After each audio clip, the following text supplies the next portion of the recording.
And we are live. How's everybody doing tonight? My name is Anthony Brian Logan, and you're watching and/or listening to ABL Live. Thank y'all for joining me tonight. You could be almost anywhere in the world, but you're right here with me live on the show, and I appreciate y'all for that. We got a whole lot going on all over the internet, all over mainstream media, social media, everywhere. And where do I start? I don't even know. Shout out to the Paul, 80 years old, elderly store owner in Norco, California. What's that? Like in the Inland Empire, California, Southern California, right by San Bernardino, who defended himself in his store at 2:45 in the morning with his own weapon. Now, they said it was a rifle, but that appeared to be a shotgun to me. But we'll talk about that in a minute. Also, Nancy Pelosi going to Taiwan. For what reason? What are you really going to do in Taiwan, Nancy Pelosi? The Chinese were pretty upset about it. They are pretty upset about it. Now there's heightened tension in the Taiwan Strait. There's heightened tension between China and Taiwan. That's a whole bit. Let's talk about that in a minute as well. Also, there was a festival canceled out there in Georgia due to the gun laws, allegedly. Although the festival is not saying it's because of the gun laws. Maybe it's because of the gun laws. Maybe it wasn't. Maybe they were forced to. Maybe they weren't. Maybe it's a protest. Maybe it wasn't. We'll talk about that in a minute as well. Also, remember Biden saying not one more foot of border wall, yet they're building more border wall at the border. We'll talk about all those things and more on tonight's episode of ABL Live. And thank y'all again for being here. You guys are the best audience anywhere on the internet. If you enjoy what you are hearing thus far, if you enjoy the show, please give the video a thumbs up, like the video, share the video, do all that good stuff. This is also a podcast. If you didn't know, it'll be all your favorite audio streaming platforms, whether it be Google Play, Spotify, Stitcher, Anchor, Apple, iTunes, etc. Link for that will be in the description. If you're listening to me on the audio only platform, please give me a 5-star rating, a review, whatever you can. I'd most certainly appreciate it. We got a whole lot going on. Let's start with the sponsors first, as always. Shout out to patriotpost.us, the best source of news and information anywhere on the internet. Again, patriotpost.us. Links for them will be in the description box, as well as everybody else. My other sponsors will be right there in the box for you guys to go ahead and check out. So that's one. And then, of course, you have bhedesigns.com. You can check them out through the link in the box. They make the beautiful handmade wooden flags that are right behind me. You can get ones that are just like that or whatever you want for yourself. Just go to bhedesigns.com and get it right there. Tell them ABL sent you. Also, of course, we got not Patriot Post. We have ABL merch. There we go. ABL merch, ABLmerch.com. We got hats, t-shirts, stickers, hoodies, mugs, and more on the store. ABLmerch.com. Tell a friend to tell a friend if you have not done so already. I'd most certainly appreciate it if you did. ABLmerch.com. Also, go to my regular website, AnthonyBLogan.com. That is ANTHONY, the letter B, LOGAN.com. And PSA, if you see anybody on my channel saying, hey, I can get you some money from Forex, go to my WhatsApp, I'll get you some stocks on. No, I will never, ABL, I will never be on YouTube trying to give you my WhatsApp number. I don't even really know what WhatsApp is for real. I'm not going to communicate with you directly asking for your personal information. I will never ask for your phone number. I will never ask even for your email. If you want to give me your email on my website, that's one thing. But I'm not going to be in the comment section asking you for certain things. I've gotten quite a few emails asking, hey, is this you? Is this what's going on? I will never, ever, ever ask you anything like that in the comment section. So please do not get scammed. And the reason why I say that right now is because if you go to my website, AnthonyBLogan.com, all my official channels are right there on the contact page. My YouTube, Facebook, Instagram, Twitter, my regular snail mail address, my P.O. box, and my email address are all right there. So if you get a weird email, a weird phone number, it's not me. You will only ever see the show number, which is 434-658-1220. We'll get to the calls a little bit later, but you will only ever see that number. You will only ever see contact at anthonyblogan.com, nothing else. Anything else, that's not me. So that's my good PSA for the day. Please don't get scammed. If you get scammed, it's not my fault. Please blame the white man. Blame the white man. Don't blame me. All right. So yeah, that's that. But shout out to all the sponsors, and thank you guys for being here yet again. We got quite a few topics on deck. Yeah, people talking about the beard and whatnot. I'm trying it. If I look like, I smoke crack for a living, after the process is complete, I'm going to go ahead and just cut it right back off. I'll be looking like I'm about to join the military. I'm about to go to boot camp for the first time, straight to Paris Island. That's how I was going to look if it don't work out. So we'll see how it is. And people are asking, hey, why are you gray already? You're 37. I think it's hereditary. I got cousins right around my age that also have gray. So I don't know what it is. I don't really understand.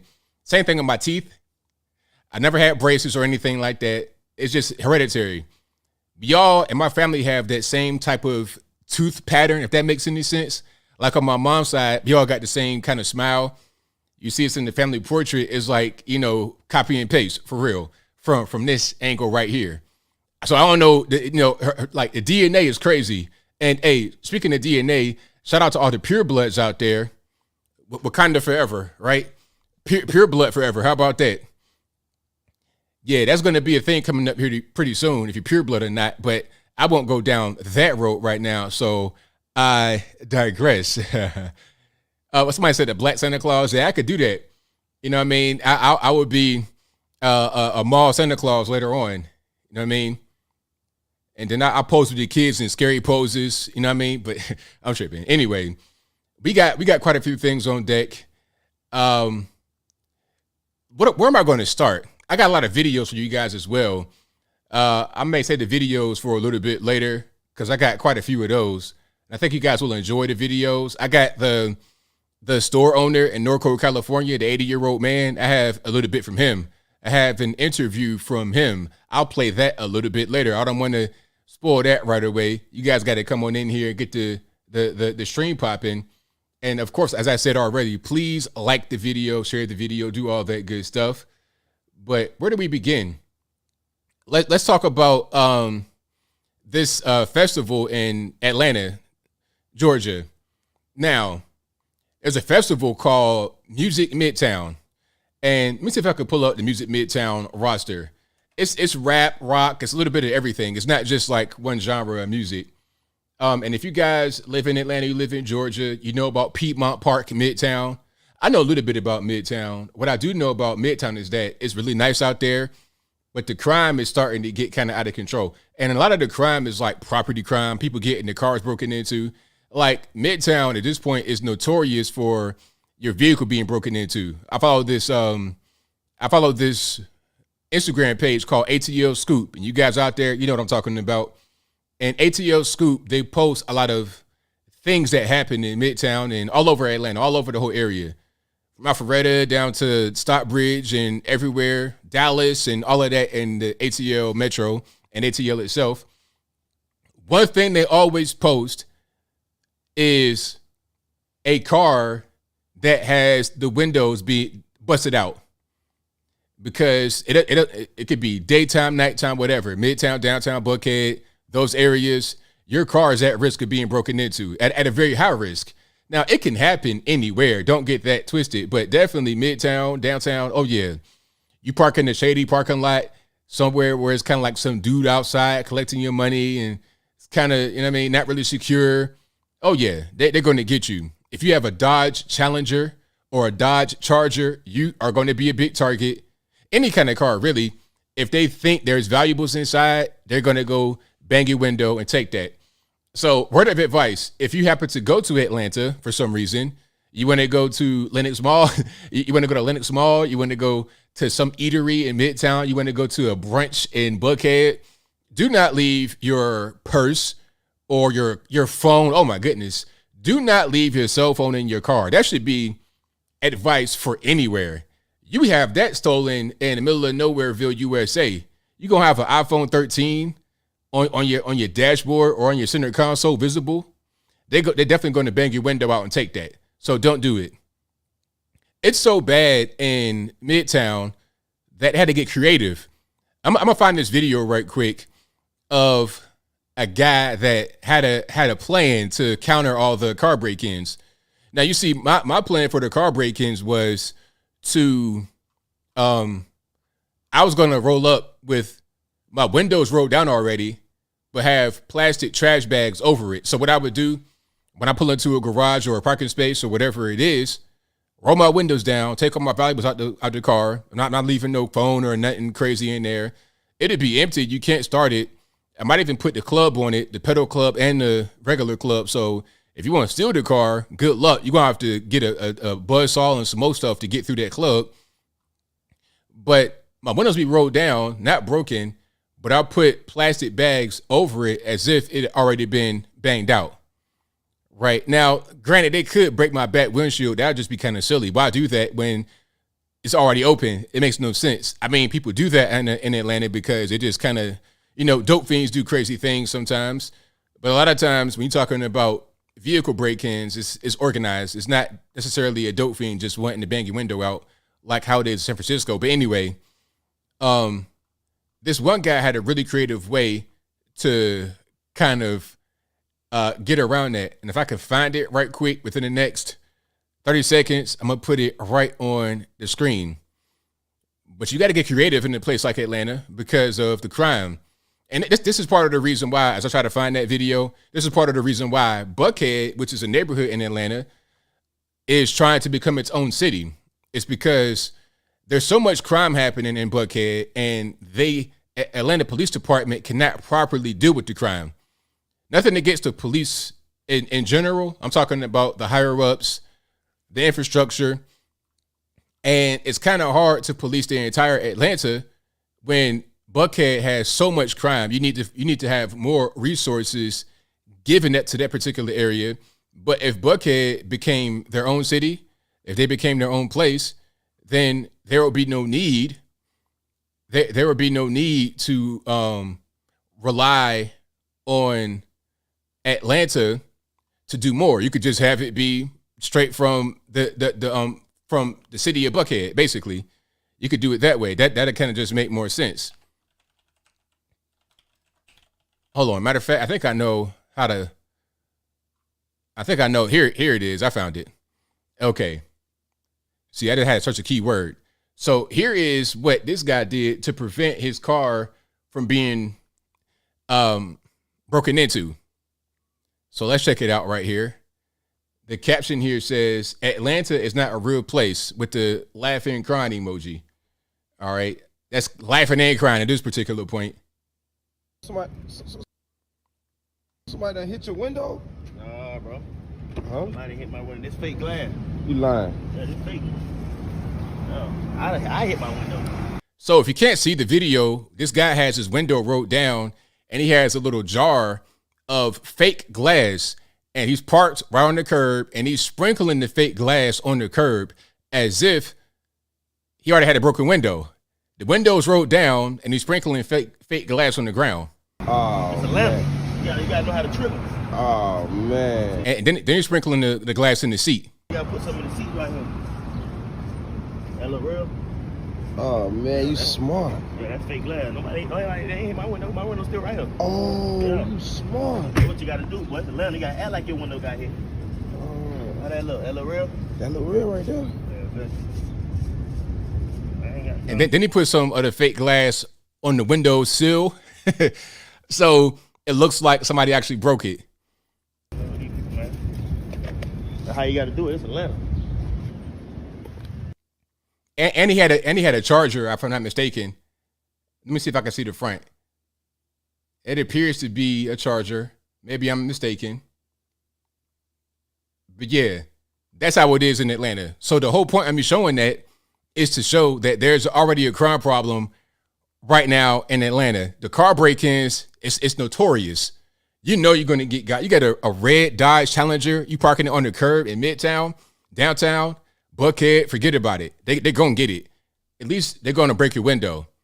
They may not steal it because the objective at this point is not to steal your car necessarily. If you go to a gas station and leave your keys in the ignition, you asking for it, they're going to steal it. But if it's sitting right there on the curb, no keys in the ignition, you might have a Louis bag in there. Even the cell phone charger, they'll break your window for a cell phone charger in Atlanta. Yeah, he's giving away the secret. Yes, he is. He's giving away the secret. But, a lot of people they're not going to be researching. All they're going to do is just see if they can get into your car right quick, bang it, and go about their business. But if it's already banged out like that, then what's the point of banging it? It's already done. Drive a jalopy, yeah, that's also, but they'll bang a jalopy too. They don't really care. They'll hit a jalopy, a Mercedes Benz. They don't really, because they're not trying to steal the car. They're trying to steal what's inside. So if you have any kind of thing, if you have anything that appears to be valuable inside, or if they believe there's valuables inside, they're going to get it. It's worse on the West Coast though. Like San Francisco was much worse. I heard in San Francisco, they come up to your door with a flashlight to see if you have anything hidden.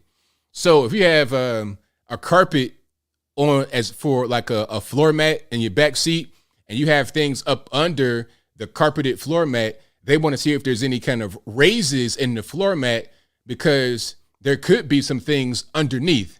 And if you took time to hide it, that must mean it's valuable. They think like that out there in California. But in Atlanta, they're going to bang your windshield if you got something that's visible for the most part. But anyway, so Midtown, this is the area where you have all the car break-ins. There's a lot more crime happening.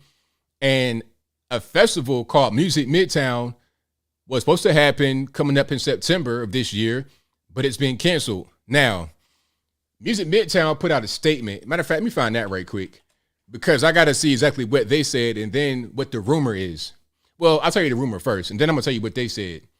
The rumor is that Music Midtown canceled because of Georgia's new gun laws, where you can carry a weapon with no permit, and also you can carry weapons on public property with no permit. And if you are Music Midtown, you don't have a long-term lease to where they're going to have the event, which is a public place called Piedmont Park right there in Midtown. If you are the Botanical Garden, for example, you can enforce a gun-free zone, although it's on public property, because you have a long-term lease and you pay taxes on said long-term lease. But Music Midtown is not for long-term lease. They're doing temporarily for this event. It's lasting, like a few days. It's lasting for, 2 days. So they don't have that ability. Now, Music Midtown could just move their event to an amphitheater, an arena, a theater, or somewhere else, and you can enforce a gun-free zone. But since they can't enforce a gun-free zone on public property right there, then they want to cancel rather than moving the venue somewhere else, which they could easily do. They can move that venue to where the Atlanta Hawks play. Basketball season is not going on right now. I'm not sure if they got the female team out there playing in the Hawk Stadium or arena. It don't really matter. Let them go take a little break for a couple of days. Anybody watching that? So go to where the Hawks play and you'll be just fine. Why cancel the whole thing? Is it a protest? I can't tell. But here's what Music Midtown said as far as the reason why they canceled the event. So check it out. Hey, Midtown fans. Due to circumstances beyond our control, Music Midtown will no longer be taking place this year.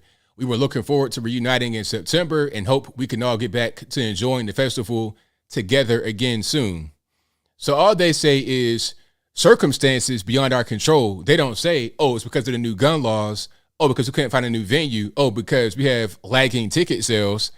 They ain't say anything about that. It could be bad ticket sales. Sometimes events get canceled because of bad ticket sales. It's a real thing. It happens.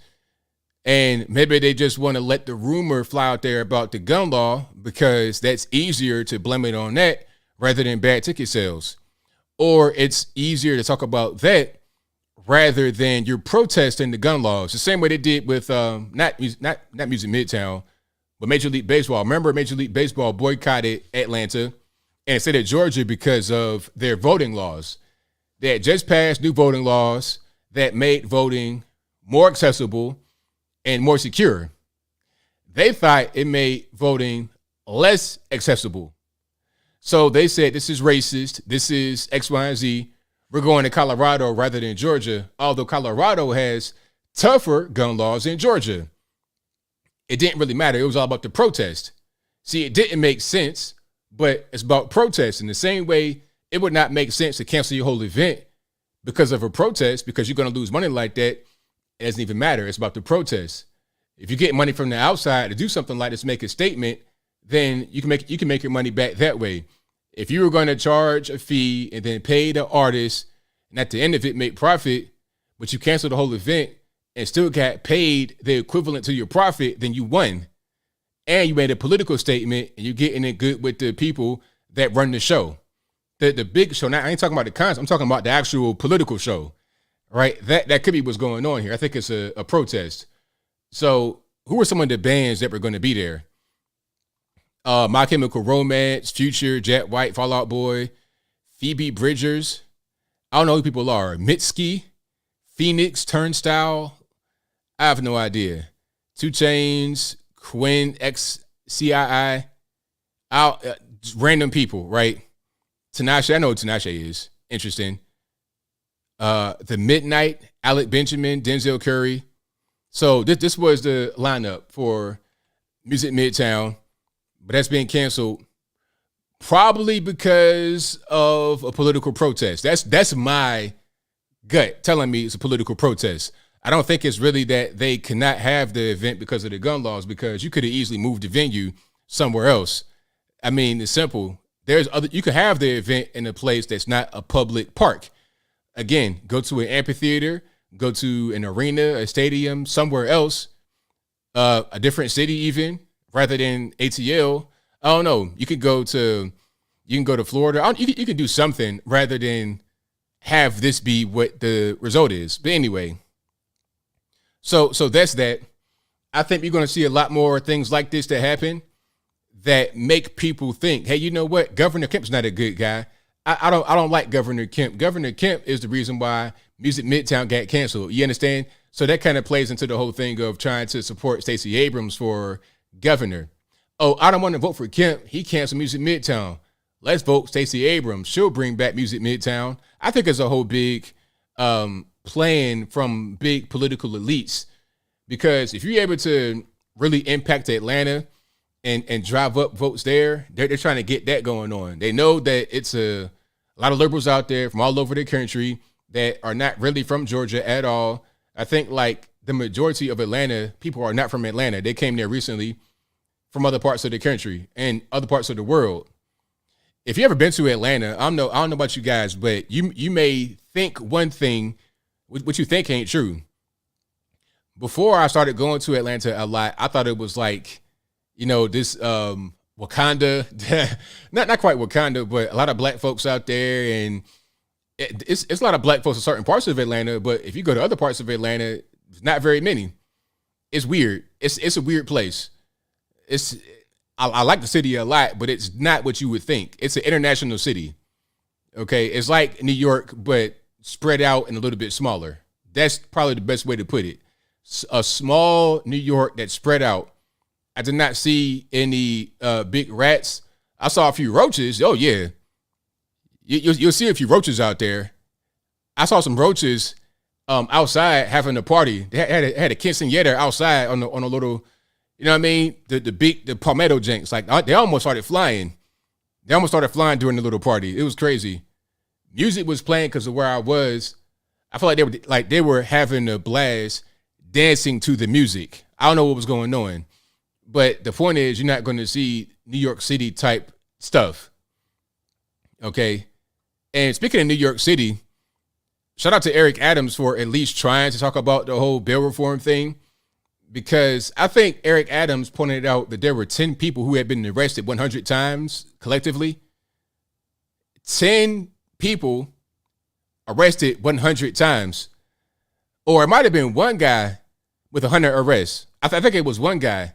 One guy had 100 arrests and 83 of them were sentenced bail reform. How do you have one guy arrested 100 times in a short period of time? I ain't talking about over 50 years, maybe like 5 years, 6 years, 100 times. If you get arrested 100 times, I mean, what are we really doing? like you're being pretty much. It's a revolving door at that point. It's a revolving door.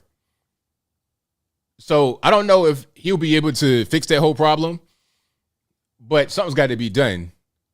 Something must be done. Hold on, I'm reading some of the comments here before I move on to the next one. Yeah, there's a lot of good bars in Atlanta. I'm reading your comments about Atlanta. Duluth, good Korean restaurants. Shout out to Duluth. I like the northern areas. You know what I mean? That's pretty much where I stay. The southern area is not really my cup of tea. Not in the that's the if you're gonna go south, you gotta go like Stockbridge, Hampton, like way down south. Not like College Park. not like that particular part of the area. All right. Let me see. But yeah, I think that Kemp will win again for governor of Georgia. He'll win again because guns are a very important issue. Everyone wants their guns. Even the liberals out there want their guns. Black liberals, white liberals, everybody wants their guns in Georgia. I think at a certain point, you know kind of where you're at if you move to Georgia, because you could move somewhere else. You could go rather than ATL, you can go to New York. You can go to Washington, D.C. You can go to Chicago. Chicago is a very beautiful city, except for the south suburbs and the west side, as far as I know. Maybe I'm wrong about that, but it's a beautiful city. The downtown is not the same as Los Angeles or San Fran or even New York City. Like what they got going on, going back to the 70s and 80s. What somebody say? Driving ATL is the worst. If you drive in Atlanta, you gotta know how to be aggressive. You gotta know how to be a defensive driver. I'm a defensive driver, and you gotta have your peripheral on point all the time because people don't know where they're going.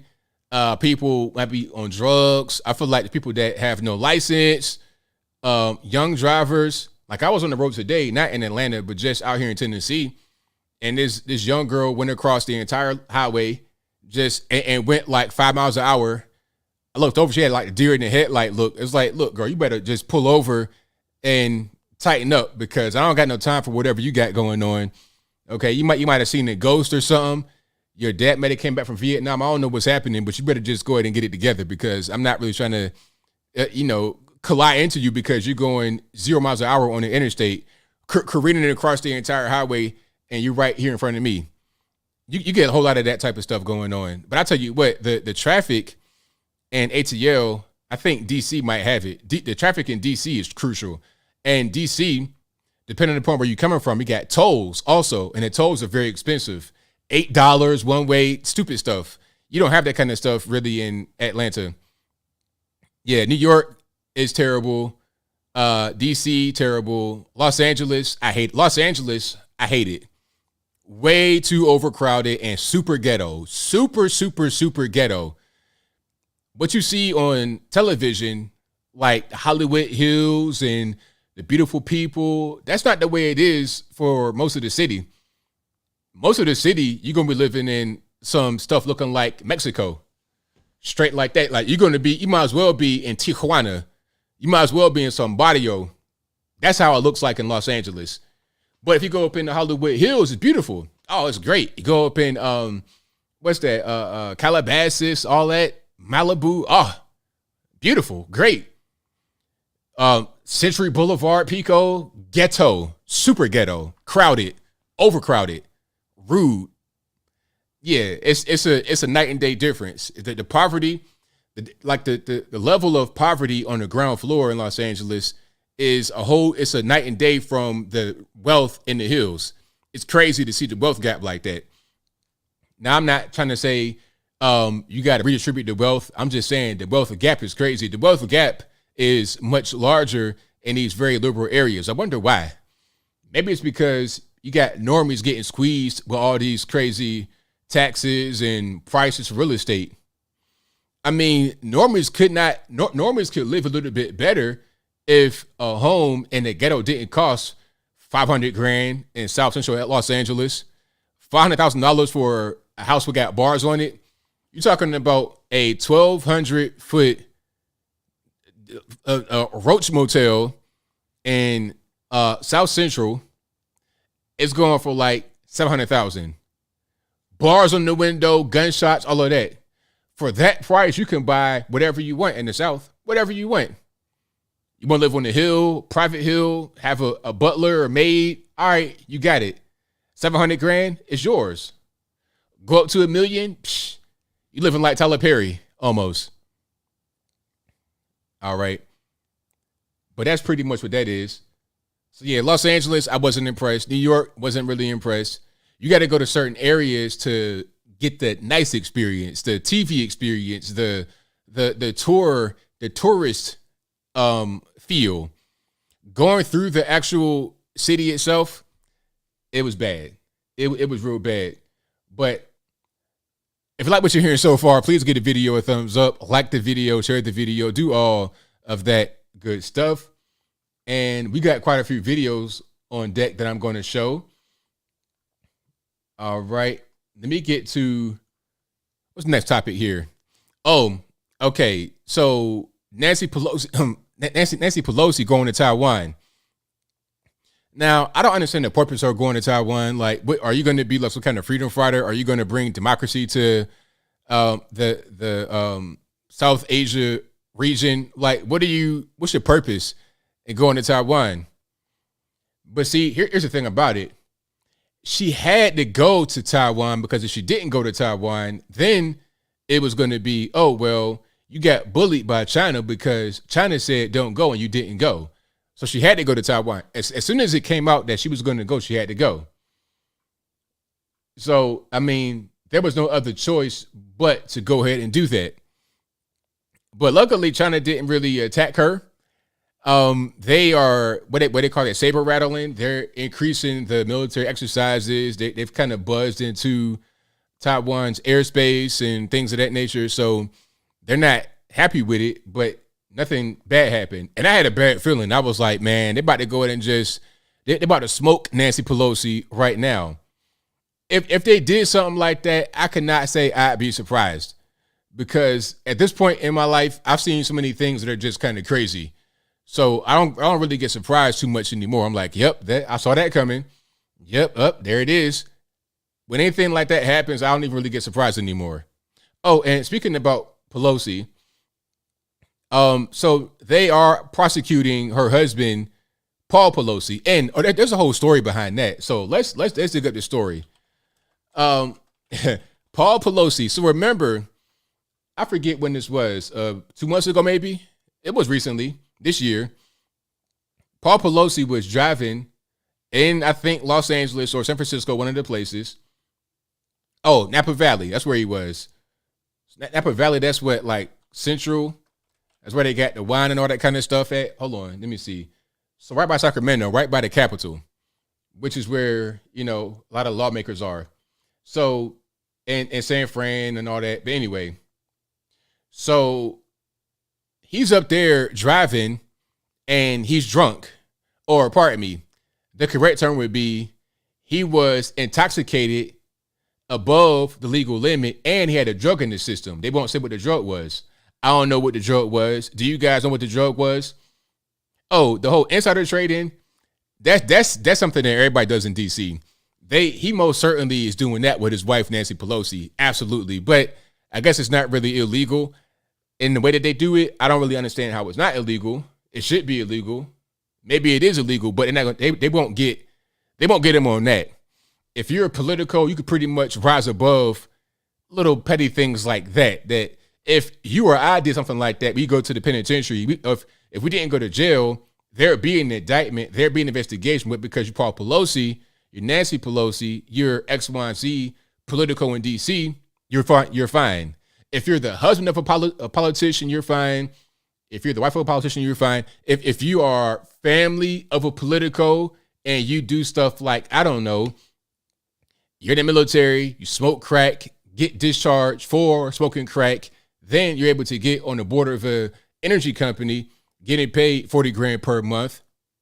And the reason why you keep your job on the energy board is because your dad is a vice president, and the vice president goes to Ukraine and says, hey, if you don't fire the prosecutor that's looking into my son's company he works for, you would not get $1 billion in loans.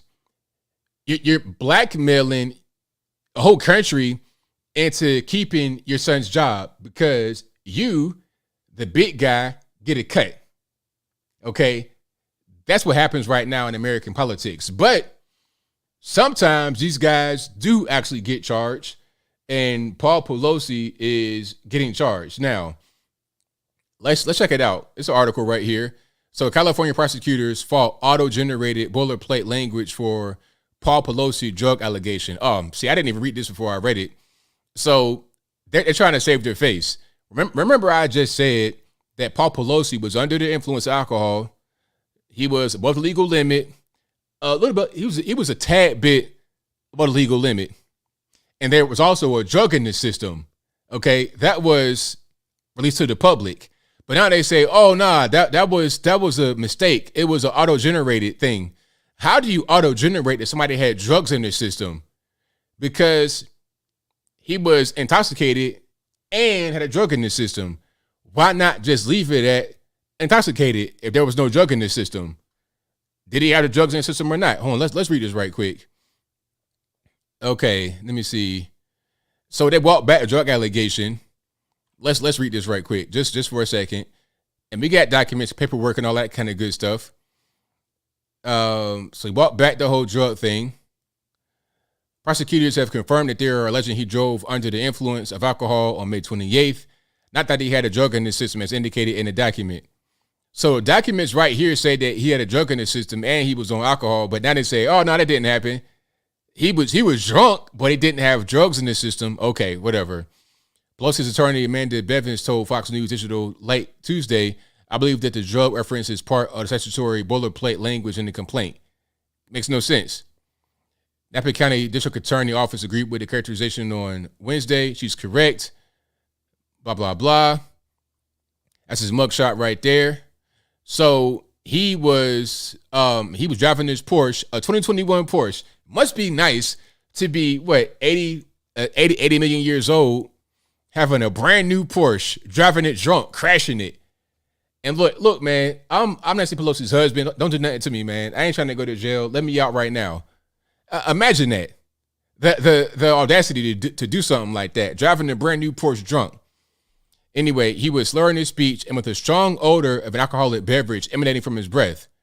So he had been drinking, just like Nancy. Matter of fact, hold on, I got a meme right quick before we get to the next part of the article involving Nancy Pelosi and the drinking. I mean, at a certain point, we know you can pretty much identify a drunk when you see him. You kind of know what it is. So if you can't see this meme right here, this is like a picture of a plane being refueled midair by another plane. So the plane that's refueling the plane has a label of Smirnoff, and then the plane being refueled has a label of Pelosi. This right there, that's fantastic. That fits this whole DUI situation perfectly because that could be Paul Pelosi or Nancy Pelosi. Anyway, let's get back to this. So he had a blood alcohol content of 0.082. Both Pelosi and the other driver identified only as John Doe, declined medical treatment, et cetera, et cetera. Now, I want to see where he was trying to they said cajole. The word that was used was he was trying to cajole the officers. Hold on. Let's see here. Oh, here we go. Yeah. So Paul Pelosi allegedly slurred speech, had drugging system, and then they're walking that back now, and handed over police privilege card during DUI arrest. Okay, so he was trying to be like, look, man, I'm one of the good guys. I'm part of you. It's all good. So let me see. He tried to hand them a police courtesy card during their arrest. Let me see. So he handed the officers allegedly his driver's license and an $11.99 foundation card when they asked for his ID, according to the documents. The $11.99 Foundation is a California Highway Patrol charity that supports officers and provides scholarships for their children. Pelosi allegedly exhibited signs of impairment during field sobriety tests, and officers, quote, observed objective signs and symptoms of alcoholic intoxication. Okay. He had red, watery eyes, unsteady on his feet, speech was slurred, strong odor of alcohol beverage emanating from his breath. All right. So I guess that whole 1199 thing didn't work. The whole police privilege. Oh, hey, man, I donate to you guys. I go to the charity baseball games and I'm out there. I'm throwing the first pitch. Ain't nobody trying to hear that, sir. You drunk, driving and crashed your car and then somebody else. Oh, and by the way, now I think it was a prosecutor or somebody from Napa Valley said that this charge is a misdemeanor, or there's charges, but misdemeanor charges. And the reason why there's not any charge that's a felony is because the driver who got hit by Paul Pelosi was not seriously injured. They said literally if the guy who was hit had broken bones or something like that, then it'd be a felony charge.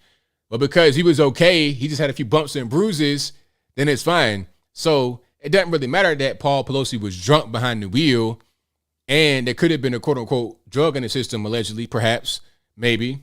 But he was definitely drunk and he crashed his car. Let's not worry about that part. Let's just say, hey, man, you all right? You got a little cut on your face. You'll be okay. So that's kind of what's going on in Napa Valley. The level of injury of the guy who got hit by Paul Pelosi when he was driving drunk determines if it's going to be a felony or misdemeanor. That's what's going on. Was the car totaled? Hey, man, you know, your car's totaled, but you're okay, right? Walk it off. Oh, you got a little gash. I see that your tibia is exposed, but don't worry about it, man. You be totally fine. The bone didn't break. You didn't die. That's kind of what's going on here with Paul Pelosi in Napa Valley. It's crazy what you can do by having that political privilege, by your wife being Speaker of the House. You can do whatever you want. If you're the Speaker of the House, go to Taiwan. Don't take nobody with you. Start World War III or start conflict with China unnecessarily, and it's fine. And I don't understand. I'm not really sure why this particular trip sparked China to do what they to kind of behave how they're behaving. I'm not really sure why that's the case, but it is what it is. I'm not really going to sit here and I'm not going to really sit here and try to figure it out, make sense of it, because it doesn't make any sense at all, not in the least bit. But hey, it is what it is. You got two legs, man. Walk it off. You got two legs. You might limp for a while. You might need crutches, but hey, the leg didn't all the way break, so it's totally fine. Oh yeah, you're right, Valerie Rogers. If I try something like that, like if it's ABL, if it's ABL on the street, and I'm in a Porsche, a 2021 Porsche, Napa Valley, drunk, and I hit somebody, oh, I'm going. They might bring the federales out there for me. They might bring the feds out there for me. Get out the car right now. Get on the ground. Get out the car, get on the ground. But Paul Pelosi, oh, we're sorry, Mr. Pelosi. I always recall that video of the guy who got shot by John McCain accidentally while they were bird hunting. I always recall that video. The man apologized to John McCain. Look, I'm sorry for getting shot by you, sir. I'm sorry for getting shot by you, sir. Can you please forgive me? That video was totally crazy. But that's kind of what's going on here, in my humble opinion. Okay, in my humble opinion. But I will move right along. If you like what you're hearing so far, please give the video a thumbs up. Like the video, share the video, do all of that good stuff. Now, let's talk about my man out there in Norco, California. The 80-year-old convenience store owner, matter of fact, listen, liquor store owner. The 80-year-old liquor store owner who defended himself with his weapon when he was being robbed. Now, I'm going to play this clip yet again. The clip was so satisfying. You got to see it. Go to my Instagram page, watch my video, go to my website. You got to see the video for sure. It was fantastic. So here's the little backstory, okay? You got these four guys, you know the typical description, unfortunately. 18 to 22, right around that age. They pull up to the convenience store or liquor store right around 2:45 in the morning. They have a Mercedes-Benz truck, like an SUV type deal. I presume it's rented or stolen, but it could be theirs. I doubt that it is theirs. But anyway, they pull up in the truck and a guy hops out with what appears to be an AR-15 style rifle. It could have been the airsoft. It probably was, because when he got shot, he didn't return any fire and they all ran away. So it probably was not even the real rifle, but regardless of what's going on, he got shot before he was able to shoot his weapon because he's trying to rob the store, talking about get on the ground, all this and that, give it up. The store owner was like, no, no, no, I don't think I will. Like Captain America when he came back from the past. No, I don't think I will. That's pretty much what the store owner did. 80 years old, hit him one time, bang. So let's see the video right quick before I just go on and on about my man. This is on my Instagram page, instagram.com/Anthony B. Logan. Hold on 1 second. Let's get some sound and do it that way.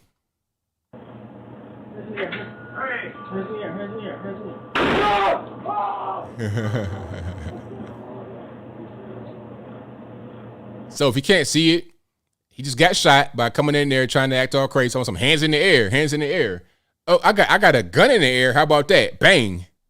Hit him one time and the guy ran off. And they're showing this is like security camera footage, obviously, and they're showing the whole store.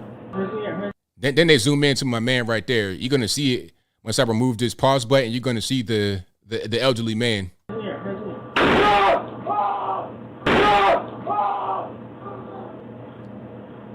See him right there?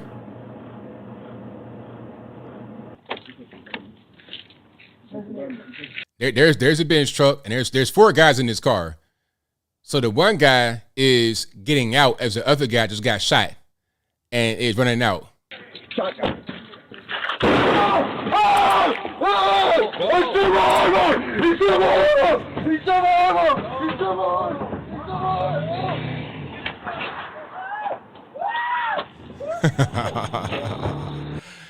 So if you didn't hear him, he said, shot my arm off. That arm was looking ridiculous. Remember my man that got hit by Cal Rittenhouse? That arm was looking like, oh my goodness. That arm was looking like a piece, like if you ever put like oodles and noodles, or what they call them, ramen, you ever put like oodles and noodles in water a little bit to where part is crunchy but the other part is soggy? His arm was looking like that. His arm was looking like a broken piece of Hershey bar. The arm was looking like a Twix bar that was kind of open a little bit with the gooey stuff in it, but still had solid parts. That arm was looking ridiculous, man. Peanut brittle, toffee, French toast. That arm was mangled. That arm was disgusting. But hey, if you don't go into a convenience store or a liquor store and try to rob it with a gun or a rifle, you might not have an arm issue. Now, of course, all these, super geniuses, big brain, rocket scientists have been captured. 3 are in jail, and the guy that was shot my arm off. He's in the hospital right now. And once he has his arm amputated, patched up, I don't know what they're going to do with it. Once he gets released from the hospital, he'll go to jail after that. Like, he's not necessarily in custody because he's in the hospital. Once that is finished, the hospital thing, he'll go to jail. And they have pretty significant bail, like $500,000 each. Now, hopefully these guys stay in the penitentiary, because the problem with California and all, New York and other parts of the country, Chicago, these guys don't stay in jail. It's a revolving door. They keep going in and out of the penitentiary. Right? So, yeah, shout out to the Second Amendment. Shout out to lawful gun owners. It's all about that. That's what I'm talking about right there. Guys that use their weapons lawfully and legally. That's what I'm talking about all day long. Now, that was a feel-good story. The man was 80 years old. Unfortunately, he had a heart attack after that. After he shot the person with a shotgun or whatever that was, he had a heart attack. Now, he's okay. I won't say okay. He's doing better, and he's back at work today. So he's doing well, put it to you that way. I'm not going to say that he's 80 years old, had a heart attack after having to shoot somebody, in a high stress situation, that he's okay. He's doing better. He's doing well. So he gave an interview to the news. I'm going to play some of that right quick. I'm going to play the bit that I have. And the NRA posted this. So let's check it out here. These guys going to come in and take it away from you? Not here. I just did what I had to do. I would always protect my employees, my customers, myself. This instance, fortunately, I was here by myself, so I only had to worry about that. I took care of it, and that was that. I think more people should vote and vote the right way, and I think the politicians, this isn't going to get me on the right side of a lot of people, but there's a whole lot of people out there, they got no clue what it's like to try to run a small business. And when they're letting these people out, and we got bad people, let's face it, there's bad people. Bad people we don't need. We need to get them locked up because it's a scary situation when that happens. And everybody works hard. They got bills to pay. These guys going to come in and take it away from you?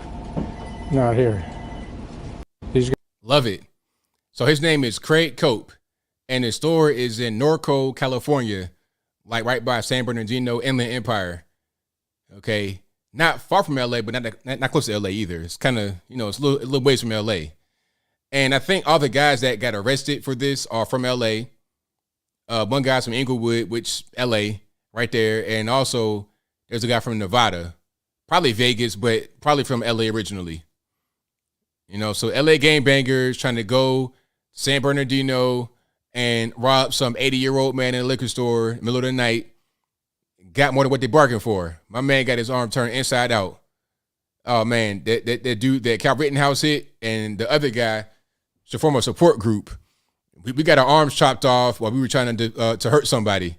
Okay, criminals minus one arm after committing a violent act. That's the name of their support group right there. So yeah, shout out to him.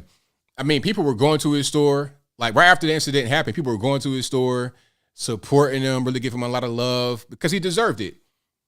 I mean, you're an elderly man, minding your business, not doing anything to anybody, and here come these guys trying to rob you, trying to take what's yours. And one thing about it is, I like the fact that he mentioned the small business owners. There's a lot of guys that work really hard all their life to create something for themselves, to create something for their family, and you want to have some guys come in there and just take that from you? Nope. Not at all. So let me see if I can find the news clip. Hold on one second. Let's see if I can find a news clip of the guys. Yeah, I got a news clip right here. I'm gonna show you guys the some of the customers and their reaction to the whole thing. Let me find. Okay, here we go. Perfect. I guess he gets what he deserves, so piece is done. Customers of this longtime Norco business have a lot to say about this armed robbery that ends with the good guy winning the battle. The criminals are in control of everything right now, and the fact that they turned around and showed them what for, I think it's amazing. Everybody's brazen and thinks that they are owed everything and that they could do whatever they want, and it's not right to do that to people. More businesses should be armed like that and defend their businesses like that. The shooting happened on Sunday at 2:47 a.m. in the 800 block of 6th Street.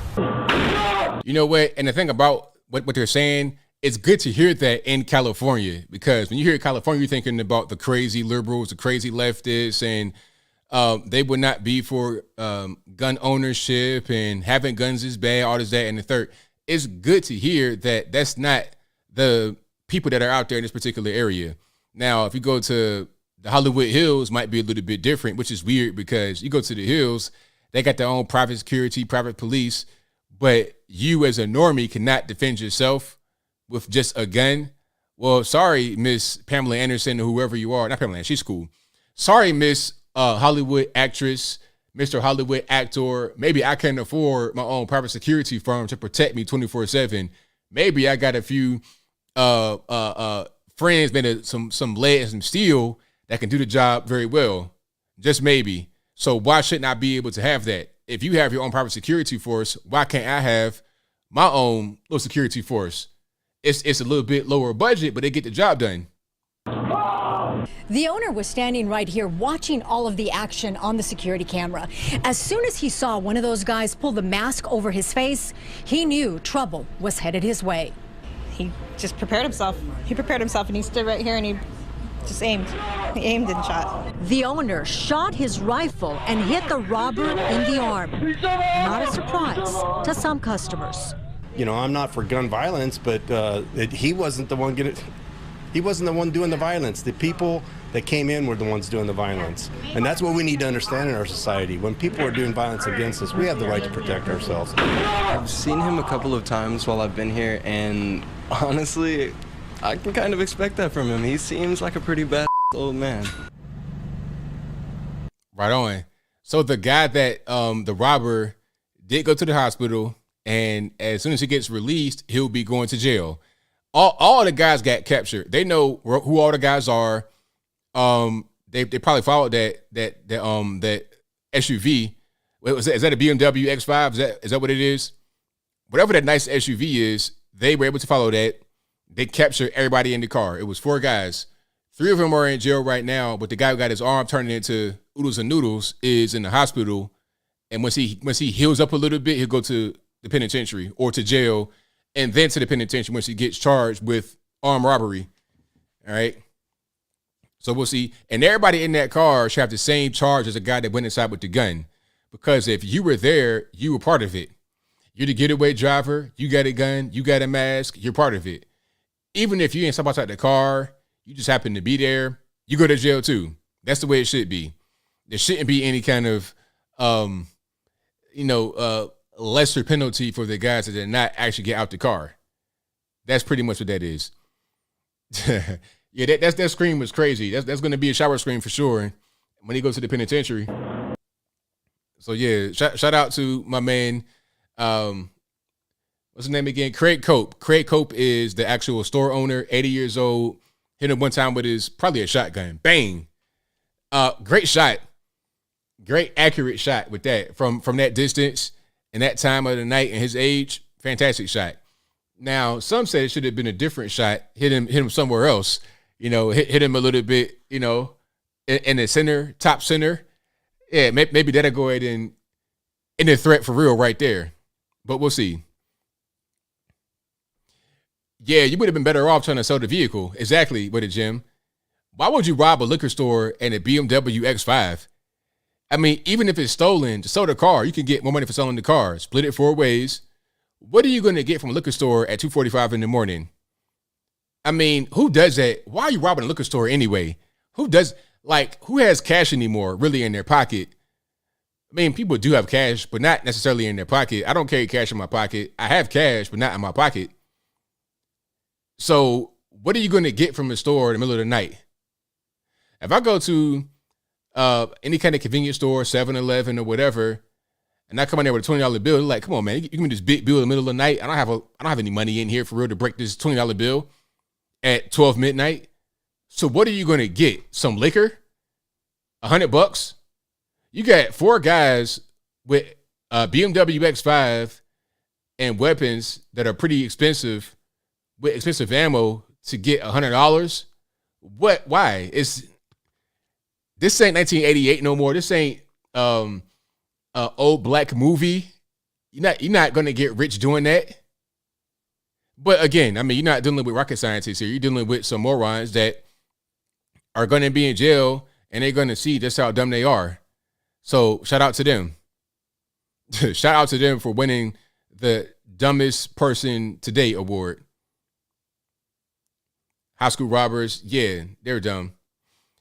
If they got $500, they'd be lucky. If they got $500, they'd be lucky for sure. 2:45 in the morning, they probably get $0. $100 maybe. All right. Yeah, this ain't Juice. This ain't any kind of movie. And even in those movies, it didn't get anything. In what was that movie? One of the movies, I think it was Menace to Society. In Menace, they robbed the store, don't even really get that much. Oh, some liquor, a bottle of liquor, and that's it. Not even no money. But anyway, I digress. If you like what you're hearing so far, please give the video a thumbs up. Like the video, share the video, do all that good stuff. I got some videos for you guys right quick. I'm gonna play some things that interested me. I'm gonna show you guys in a minute. And also, if you don't know, Uncle Tom Part 2, the movie, is coming out August 26, 2022. If you want to go ahead and pre-order that, there's a link in the description. Use promo code ABL to get 30% off. Again, Uncle Tom Part 2 is available for pre-order through the link in the description box below. Use promo code ABL to get 30% off. And it's going to be available August 26, 2022. So check out Uncle Tom Part 2. Again, link will be in the description. Use promo code ABL to get 30% off. Now, videos on deck. I'm going to show you guys right quick. Oh, also something else. Now, here's... Okay, it's not a video. It's a quick picture and caption. Nothing crazy, but it's going to be crazy when I tell you what's going on. So be ready. Get prepared. So remember there was a Dave Chappelle show that was scheduled to happen, but it didn't happen. Well, okay, I think this is the reason why it got canceled. Maybe it wasn't, but I'll just read it. And if you can't see, you have this crazy white liberal lady in the mugshot. Her race is not really important, but at the same time it is. I'll explain why later. The caption from Andy No says, far left extremist Rachel Lee Bean was detained by her alleged assault victim in Minneapolis until police arrived. She was arrested on suspicion in an assault riot over Dave Chappelle show on July 22nd. And she has a Twitter, but this person previously wrote about blaming capitalism for her incontinence. So, okay. Now, there were a few arrests for the Dave Chappelle show. All of them are white, except for one biracial person.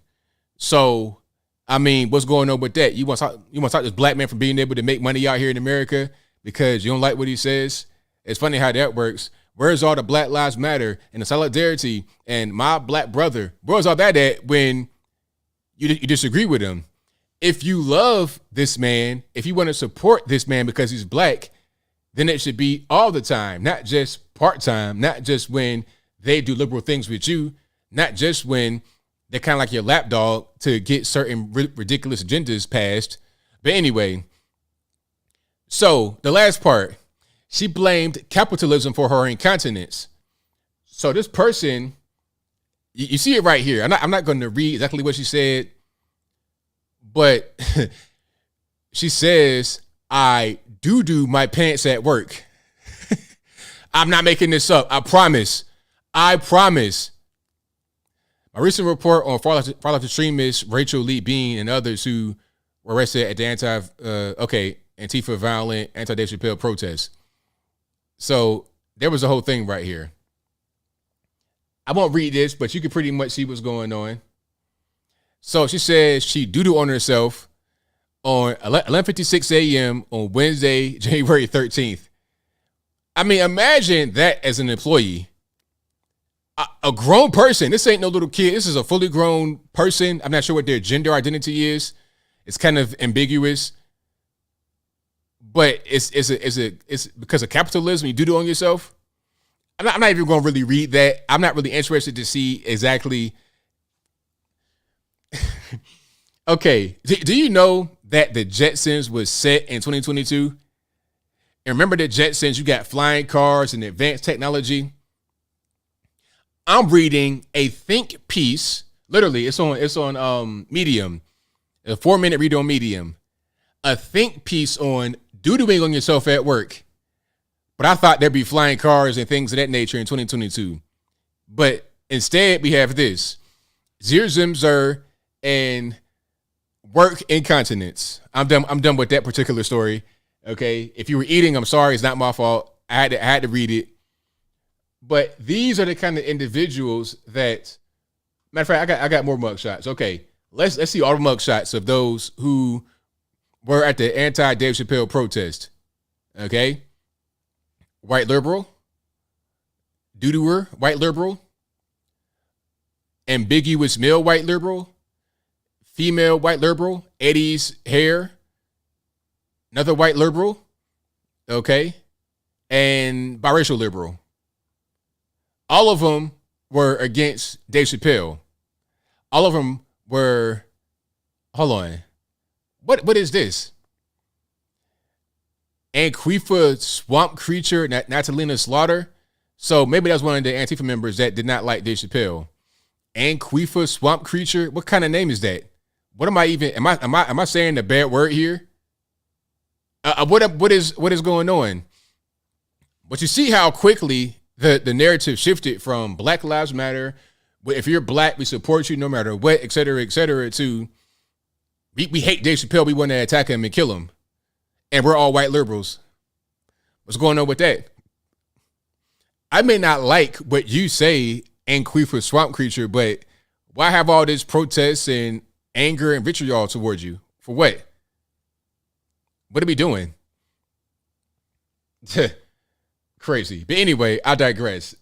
That was pretty interesting. I got some more videos for you guys. Hold on one second. I told you guys, my man.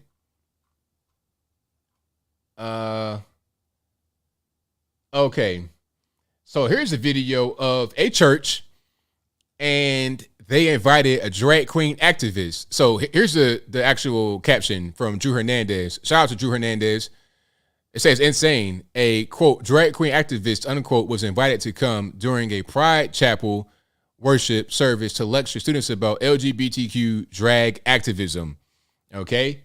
So my man's literally in the church, like right in front of the pulpit with some mauve colored pants on, a pride shirt and a rainbow shirt over that with a mask on. Name is Britta Filter, and she is the queen. Wait a minute, hold on. Let's rewind. What was the drag queen named Britta Filter? Hold on. Let's one more time. Her name is Britta Filter. And come on, man. Like, what are we doing? Britta Filter? Okay, I'll play this right quick, and then I'm gonna play another video that shows how dumb all this stuff is. All these pronouns and weird names and ridiculous stuff. Let's start from the top.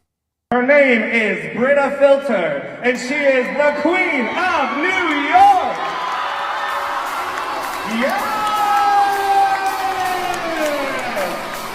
So we have a church, a church, pews in the church. There's an aisle in the middle of the pews. It's full of kids. It looks like, or young people. Here comes this quote unquote drag queen, sashing up to the aisle.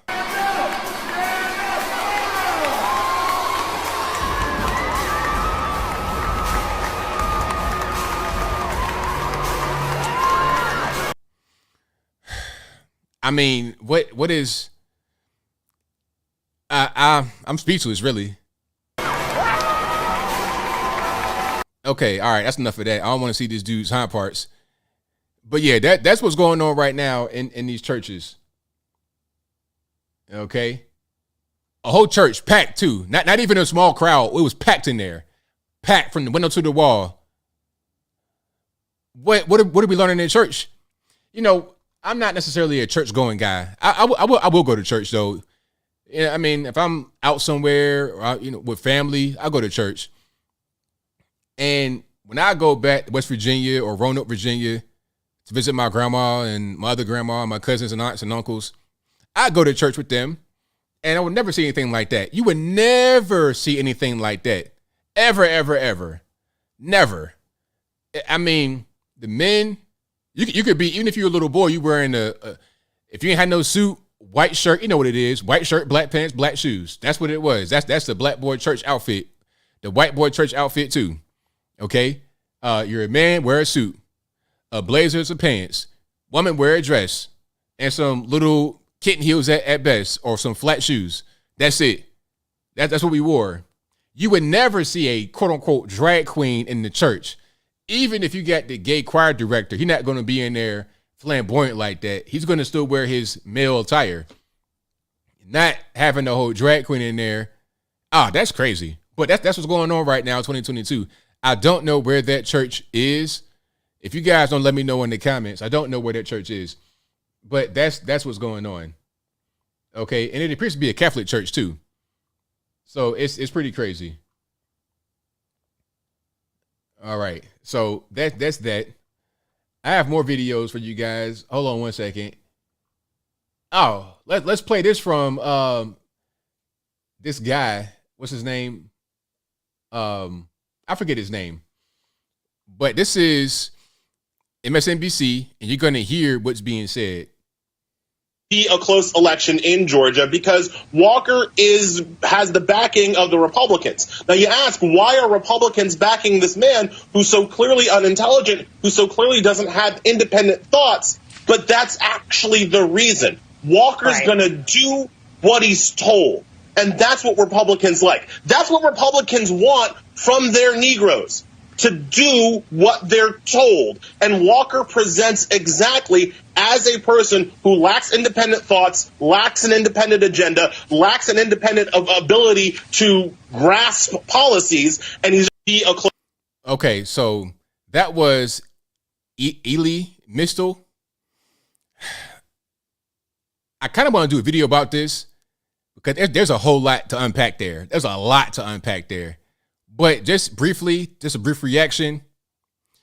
You see, these liberal Democrats, they always accuse the right of racism. If you're a conservative Republican, if you vote for Trump, if you happen to not be a liberal, you're a racist.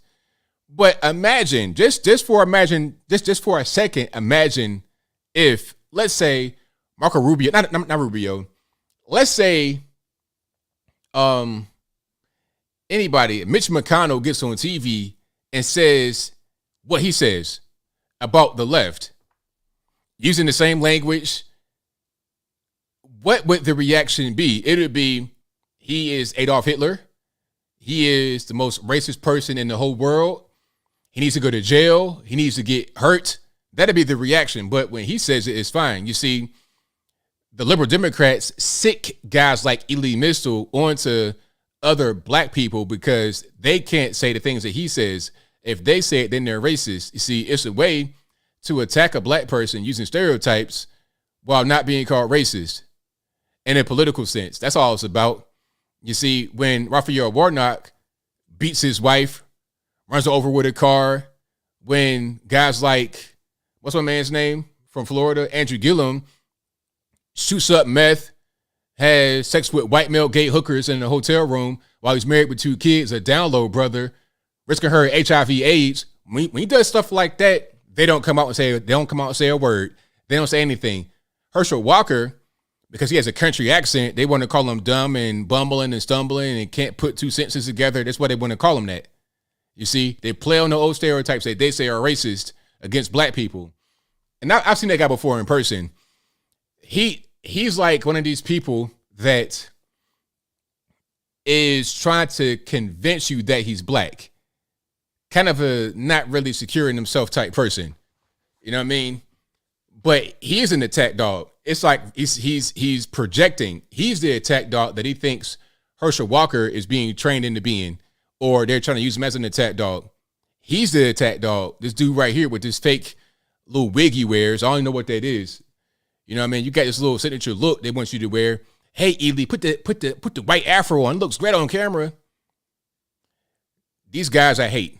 I really do. And I don't use that word lightly, but I hate because they're so obviously just in the front. They're like the guardians. They're the Democratic Party gatekeepers. You know, and they will attack a black person with racial stereotypes that they say themselves are racist and they shouldn't be used. They'll use certain language they say shouldn't be used against you if they don't like you. You know? But whatever. So let's have Raphael Warnock win again. I think not. Herschel Walker got my vote. If I was in Georgia, I vote for Herschel Walker all day over Raphael Warnock. How are you going to be a pastor, speaking about the church and drag queens and stuff like that, how are you going to be a pastor, Raphael Warnock, and support abortion? How are you going to say that abortion is a good thing if you're a pastor? If you're a normie, non-religious, and you are pro-choice, I would disagree with you, but it would not be contradictory. You see what I'm saying? Because you don't have a faith that dictates a certain thing. You see, if you're a Christian and you think that you're pro-abortion, that doesn't go together. If you're an actual pastor, like a minister or a minister, going to church in the pulpit with the robes on, and you're pro pro-choice, you're pro-abortion. That don't make any sense. But because they are pro-abortion in the Democratic Party, he'll do that. He'll do whatever they tell him to do. He will abandon his own faith. He'll abandon his own faith just to please the Democratic Party and to have power and money and resources on that particular end of it. Herschel Walker, on the other hand, does not do that. He stays true to himself, and they don't like it. Now, the only thing that Herschel Walker had was some kids that came out of nowhere. That's the only thing that he had. But it wasn't like, he ran over a girl with his car. That's the only thing. Get him on the whole thing with the kids, maybe, but don't talk about he speaks unintelligently, so he's dumb. That's a stereotype. Just because there's an accent there does not mean he's dumb. But anyway, I digress. So I may do a video on this totally all the way. I may do it for real.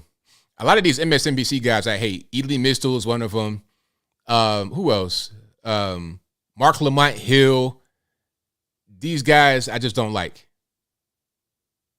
They try to purport themselves to be the pillar of blackness when ain't no such thing. Ain't no such thing. You can't crown yourself as some kind of guy that it don't even exist. All right, but I'm getting triggered, so I digress. If you like what you're hearing so far, please give the video a thumbs up, like the video, share the video, do all of that good stuff. That'll help me out tremendously.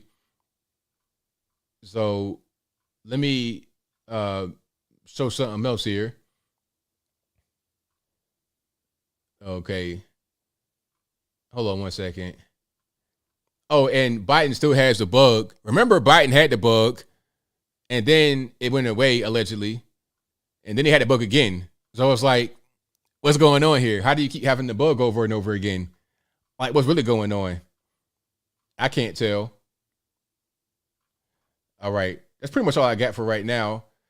Super chat on deck. I'm going to get to those. Then I'm going to get to the calls. The number to call is 434-658-1220. Again, 434-658-1220. Bert Dog as pillar of blackness with this emoji right here and that emoji. And he's like, what does it even mean? Exactly. They try to become a thing that doesn't exist. They try to be like the model of what a black person should be. So if you don't behave the same way they behave, then you're not really black. It's what Joe Biden said. This is why Joe Biden said that. Remember when Joe Biden said, hey, vote for me, you ain't black? He did not get that from himself. He got it from other black people. He got it from a guy like Ely Mistel saying that if you are voting conservative, you're not black. That's where that came from. Biden did not come up with that. Biden is not a sharp guy. Not at this point in his life. Biden is sharp as a pair of preschool scissors. Dull as dull could be. Okay, dull as a dead bird on the windshield. He's just not really there, and everybody knows it. So little snarky comments like that does not come. It doesn't come from his mind. It comes from those that are around him. Simone Sanders and people like that. That's who it comes from, not Joe Biden's own brain. I don't give him that much credit to come up with stuff like that. But anyway, let me keep on moving here.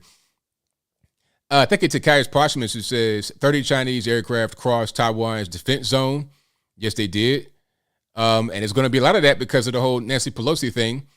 Thank you to Michael Critchlow, who says, peace, ABL. Who's responsible for that sick beat you play at the intro? It's been stuck in my head all week. LOL, that producer deserves a shout out. Peter Longshanks from a while back. If you're watching me, sir, thank you for that beat. And it's called Snake Charmer. So yeah, shout out to you guys. And I got an email from one of you guys that you kind of remix my intro and outro. I may use that. So thank you for that. Thank you in advance. I'm going to use that, but I'm a creature of habit, and I got the intro programmed into my mixer here. So if I go like that, it'll come on. You hear it? I can control the volume and all that kind of stuff. So, and then if I hold the button like that, it'll go off. So I got to reprogram my mixer and put the new intro in there. I probably will do that pretty soon. All right. So let me see. Thank you to Apple, who says MAGA won big last night. Will momentum keep in November? I think so, because the issue with what's going on right now in the country, you got that inflation going on. You have a lot of things that are happening, crime going through the roof.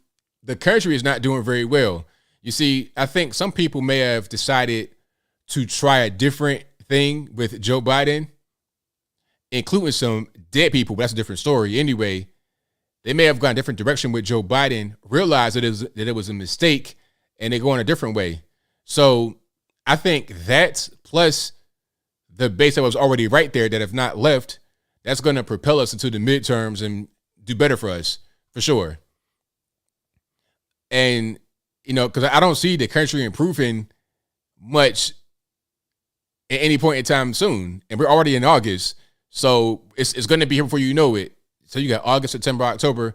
You got 3 months until November is here.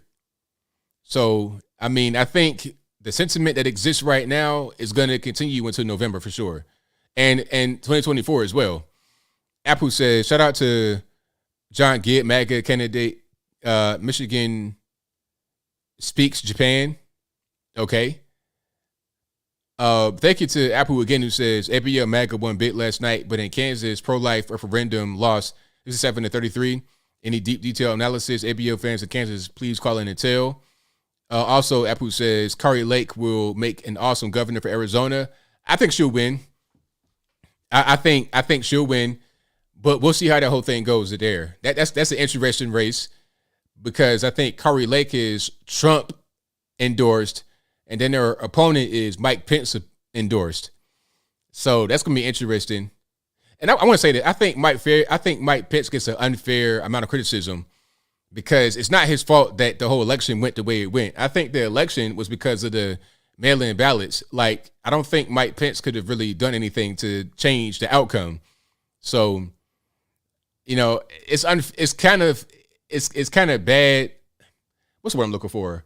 It's kind of unfortunate what's happening with Mike Pence and Trump and a division. It shouldn't be a division, in my opinion, but it is what it is. Apple says Chris Wray testifies in Congress tomorrow. Hope that the GOP talks about Hunter Biden laptop, Ray Epps, FBI corruption, and unsolved cases, Seth Rich. Well, let's see. The laptop should be the highest order of priority, but we'll see if that gets any kind of recognition. Apple says RIP Bill Russell. Yes, yeah, RIP Bill Russell. My dad and granddad's favorite athletes. I'm not really sure. I think dad was a big Jim Brown fan, but I'm not sure about granddad. But I know Jim Brown was like, the guy. And guys like in basketball, my dad's team was 76ers. So Dr. J, people like that from back in the 70s. Yeah, that was his people there. Apple says, ABL, you ever win a random draw? I won money and vacations. Have I? I think I did, but it wasn't really a good prize, so I don't remember I don't remember winning it, because it was just like, okay, I can do nothing with this. I'm trying to get some money, I'm trying to get like a, mega millions going on. Thank you to Guitar Dude 777, who says it's better to cancel because of monkeypox. The same demographic affected by monkeypox also has a high HIV infection rate in Atlanta. Oh, I almost forgot about that. See, you're smart.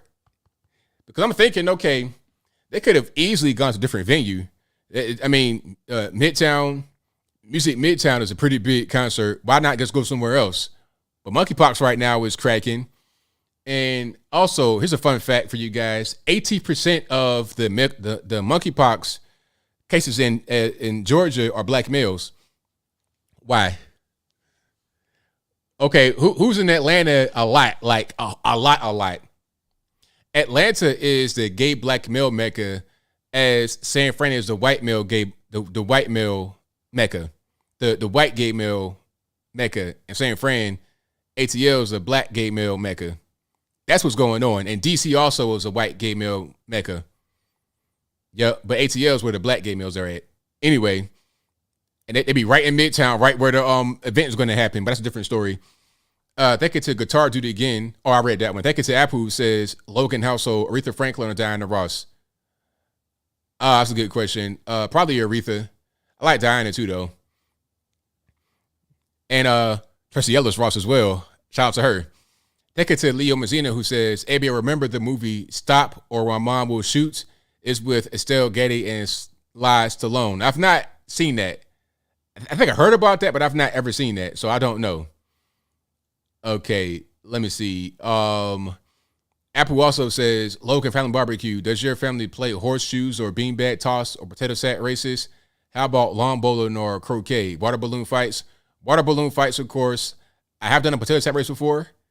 I think I did a potato sack race at a carnival or something like that. It wasn't necessarily at my house or at a family member's house that I can remember.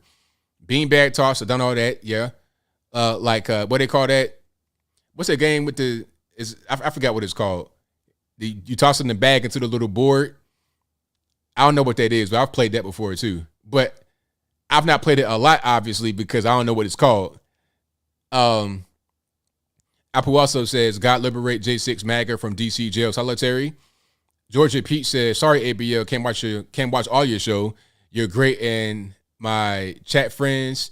Thanks for prayers for my health and Kentucky family as well. They lost everything. Yeah, it's really unfortunate what happened in Kentucky with the floods. Yeah, that's really unfortunate. Not far from us, actually, where I live.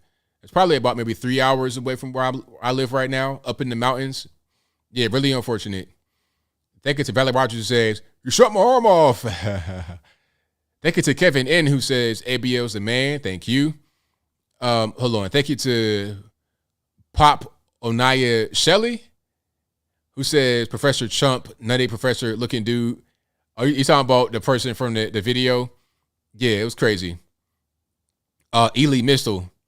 Thank you to Matt Ream, who says, hey, ABL, there's a story out of my hometown of Wayne County, North Carolina, about a sergeant killed. If you can look it up and do a video on it, pass it to B. Tatum, I'll check it out and see what's going on.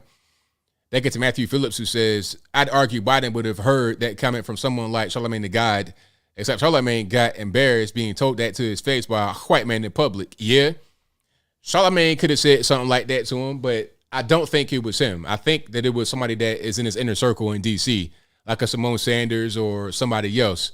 Yeah, that's probably who said it, because they wouldn't say anything like that out there in public. And I don't think Charlamagne would say something like that. I think it was somebody else in his circle. And then Charlamagne got hit with it. That was so embarrassing. Oh, my goodness. And I was embarrassed for Charlamagne when he said it. I was like, cringe on top of cringe. Thank you to TJ Jizzle for your donation. A. Candle says, just send in love, brother. Keep up the good fight. Will do. TJ also says, wanted to ask about thoughts on 80,000 new IRS agents being hired and the government buying 700,000 in ammo. Well, the IRS agents got to be able to track all your cryptocurrency, your Cash App, your Zelle, your PayPal. You got to get your fintech stuff cracking. They got to get all your fintech, because they got your bank accounts. They got your Wells Fargo, your Chase Bank, your Bank of America. They got all that already, but now they got to get your fintech. So they got to find new ways to collect cash from you. They don't have all that infrastructure right now, so they're trying to hire. So they're trying to hire it on. Okay, they can't even answer the phone right now. Call the IRS right now, see what happened. You will never even get on hold. They will hang up on you. The IRS sucks. So I'm gonna start talking about the IRS. I'm gonna get now that right there. The IRS is going to really trigger me. Okay, they owe me cash money. They owe me cash money over there at the IRS, and I want it. And it ain't no $5. This is like 5 figures. Can I get my money back, please, IRS? Hey, matter of fact, I know the federal rallies are watching right now, right? I know the federal rallies are watching. So, to my federal agent, if you're watching me, I got a plea right now. Can you get somebody from the IRS on the phone, go to their office and say that ABL wants to get his money back? Just go ahead and send it to me. Like, if you send it to me, I won't be upset. It's fine. Just go ahead and send me the cash you owe me. Okay? You know how much it is. I wrote you a letter. Just go ahead and remit that to my address. That'd be fantastic. Fantastic. Whenever you get around to it, just make it be a little bit snappy, chop, chop. But anyway, I'm, again, triggered, but let me go back to the super chats. Fight for All Right says, we're going to give Nancy Pelosi props for sending up to China, ? For a bank account. Ladies got a real pair on her, a saggy one, albeit. Okay, that was a little racy, but I'll let you pass on now. Thank you for the comment in the super chat. Definitely appreciate it. All right, that'd be right for the super chats for now. Now it's time for the calls. The number to call is 434-658-1220. Again, 434-658-1220. And there's also a Skype email in the description if you want to call in that way. That'd be fantastic if you do. And if you're having a hard time getting on Skype, if Skype's not doing properly, if it's not working right, it's not my fault. Please blame the white man. Y'all know how I do. Let's go ahead and get it cracking here. Oh, yeah, that's right, Brody. So the cash is going to Ukraine. Billions to Ukraine. Why? A failing effort. Why? You're not speaking to 626. Hi, how you doing, ABL? I'm great. How about yourself? I'm fine. This is James from California. All right, what's happening? Just wanted to tell you that what are you going to do to celebrate 1 million subscribers? That's a great question, man. I'm not really sure. I don't even know yet, man, because it's like it's so close but so far away. I don't know how to really handle it. So I don't know. I'll figure out once it gets closer. Well, you deserve it. You know, you always put out the best content, in my opinion. Thank you, man. I appreciate that. That last video you made about that liquor store owner in Northco pretty much has the right to defend himself. And kudos to him, you know, for taking action really quick. And, you know, people that are not trained in combat, and usually when you point a firearm at somebody, you don't have those nerves, but that guy actually made a quick decision and prevented those guys from robbing him. Man, that was crazy. And then all these people they interviewed in California felt the same way. It was a surprising thing that they embraced the Second Amendment like that. Oh yeah, it was great. You know, California, it's an interesting place. It's a big place, a lot of small towns, conservative people. But it's just unfortunate that there's so much liberal people in Los Angeles and San Francisco. They dominate the whole state. It's really a shame. It's like Virginia. Virginia is very conservative once you get past like Northern Virginia and like Hampton Roads. Once you leave outside of that, it's very, very, very conservative. It's unfortunate that the big city areas dominate the smaller areas. Yeah, tell me about it. I live right here in the middle of it all in LA County. Mm-hmm. I don't want to hold up your time too fast, but I just wanted to tell you the story I was reading about a China-based agriculture business, and they have links to the Communist Party. They're called it's called Fufeng Group. They're the second largest xanthium gum producer in China. So they purchased 370 acres north of the Grand Forks, North Dakota, and it's within 12 miles away from one of the Air Force Base. It's called Pinoy Air Force Base. And basically what they do there is they do a lot of surveillance and drone research. And they had already purchased the land. Now it's up to them to see if they're going to build that facility. And they're saying that wet mills and corn is not really a threat to national security, but it's just kind of sketchy that they're going to have a Chinese-based company right there close to one of our naval bases. Yeah, definitely. And, you know, they're really good at surveillance, and they pretty much mass surveillance with TikTok. Yeah, that's all I had. You know, just thought your thoughts on that, and you probably heard about it already. Thank you for your call, man. Definitely appreciate you. Cool. All right, man. Well, God bless you. Thanks for taking my call, and hope to see 1 million subscribers pretty soon. All right, man. Thank you for your call. Appreciate it. Shout out to the caller. Yeah, man. China's taking up a lot of companies, a lot of space in America. They own Smithfield Foods. They own quite a few things in America. Calling your line, speaking to Skype caller. Hi, ABL. This is Devin. I'm trying to mute the TV, but it won't work. Okay, there we go. I just wanted to say, well, shout out to all my chat friends. And that church is not a Catholic church. The church that the shim was in, not a Catholic church. That is, I believe, an Episcopal church. The broad man said he told everybody that it was a Catholic church, but it was not a Catholic church. It was an Episcopal church. And you know what? I want to think that they are okay with that. The Episcopalians are with the drag and the gay and they're cool with that. So that's all. Well, yeah, it's pretty crazy. I think they probably are okay with it because they appear to be a pretty packed house. It probably was those running the church in there with them. So it was pretty sad to see, unfortunately. But I'm glad we clarified what it was. Yeah, if that comes to the Catholic Church, I am leaving. I will leave. I will be done. I hear you. All right. Well, thanks for taking my call and have a great night. Love you. Thank you for the call. Appreciate it. Bye. Yeah, that whole thing was crazy. I mean, yeah, it's still a church. I mean, I understand, but not quite a Catholic church, but still. I mean, that whole thing was totally crazy. It really was. All right, let's go. 860, you're on the line. Who am I speaking to? Hey, ABL, it's F&A your Xbox, buddy. How you doing tonight? I'm great, man. How about yourself?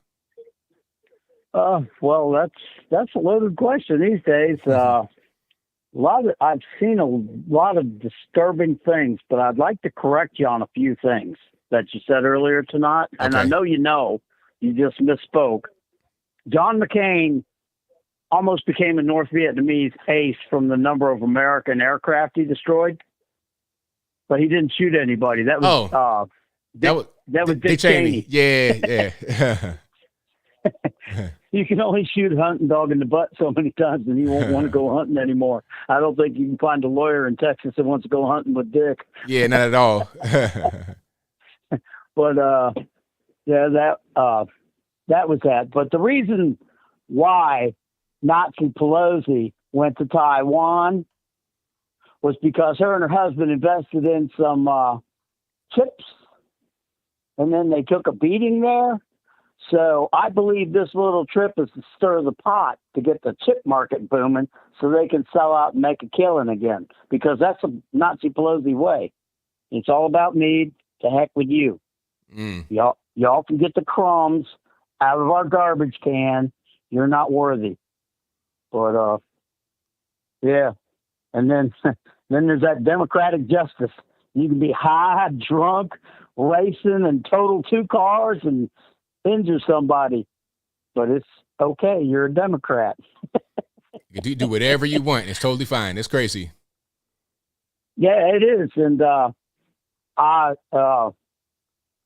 strongly feel that the reason why they're pushing pedophilia so hard is when that video, the blackmail video that back in 2013 when Hunter Biden came back on Air Force Two with $1.5 billion, to start a hedge fund. Yeah, that's it. That doesn't have to be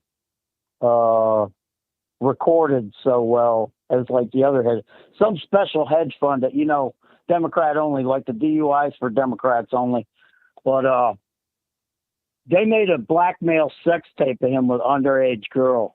And it's on a Chinese website. I don't know. I'm not going to look for it again. I found it by accident. I was like, oh my God. It's just disgusting. But you saw the New York City Emergency Management Systems video they put out? No. Oh, you got to check this out. It's on YouTube. The New York City Emergency Management.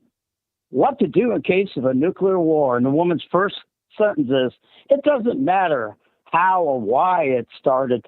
Hold on. Time out here. Yes, it does matter how New York City got nuked. That's the first little disturbing video I saw. Then there's a associate professor that's funded by Bill Gates who's teaching college kids in Ohio, and this is also on YouTube, where people who commit genocide aren't bad people. They're just misunderstood. They're not evil. Genocide is not evil. And it's like, okay. And then you find out that she's being funded by Bill Gates, a blonde lady. She's on YouTube. I literally figured out how to record my screen with the sound. And I'm going to make a collage of all these videos and put them together.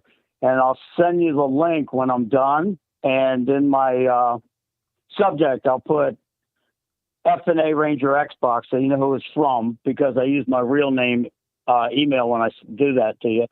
But then another video that made perfect sense to me is Biden's term as president is 4 years. I know it seems like an eternity, but his mission is to destroy America.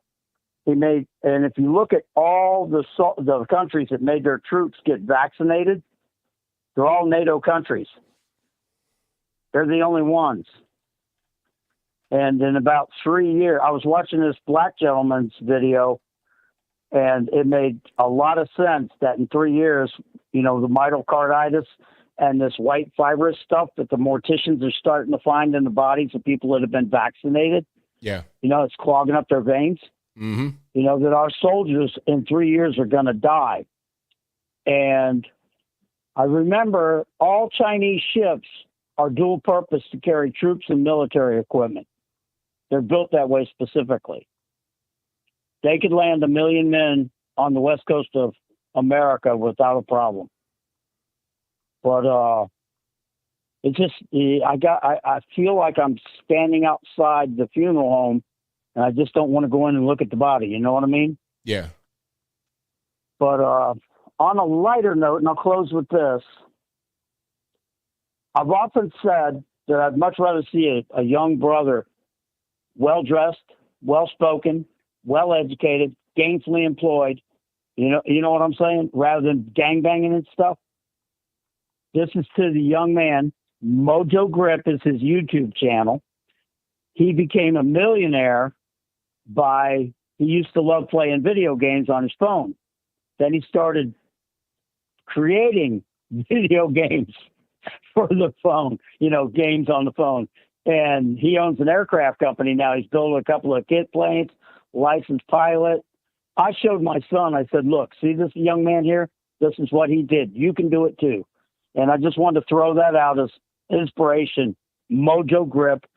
Check him out. And I'll get that email together in about a week. I'm just flabbergasted by all the information I've gotten in that direction. It just does not look good. Anyway, you take care, brother. Love your show. Thanks for the call, man. Appreciate it. All right. Thank you guys for being here. You guys are the best audience anywhere on the internet. If you like what you're hearing so far, please give the video a thumbs up. Like the video, share the video, do all of that good stuff. All right.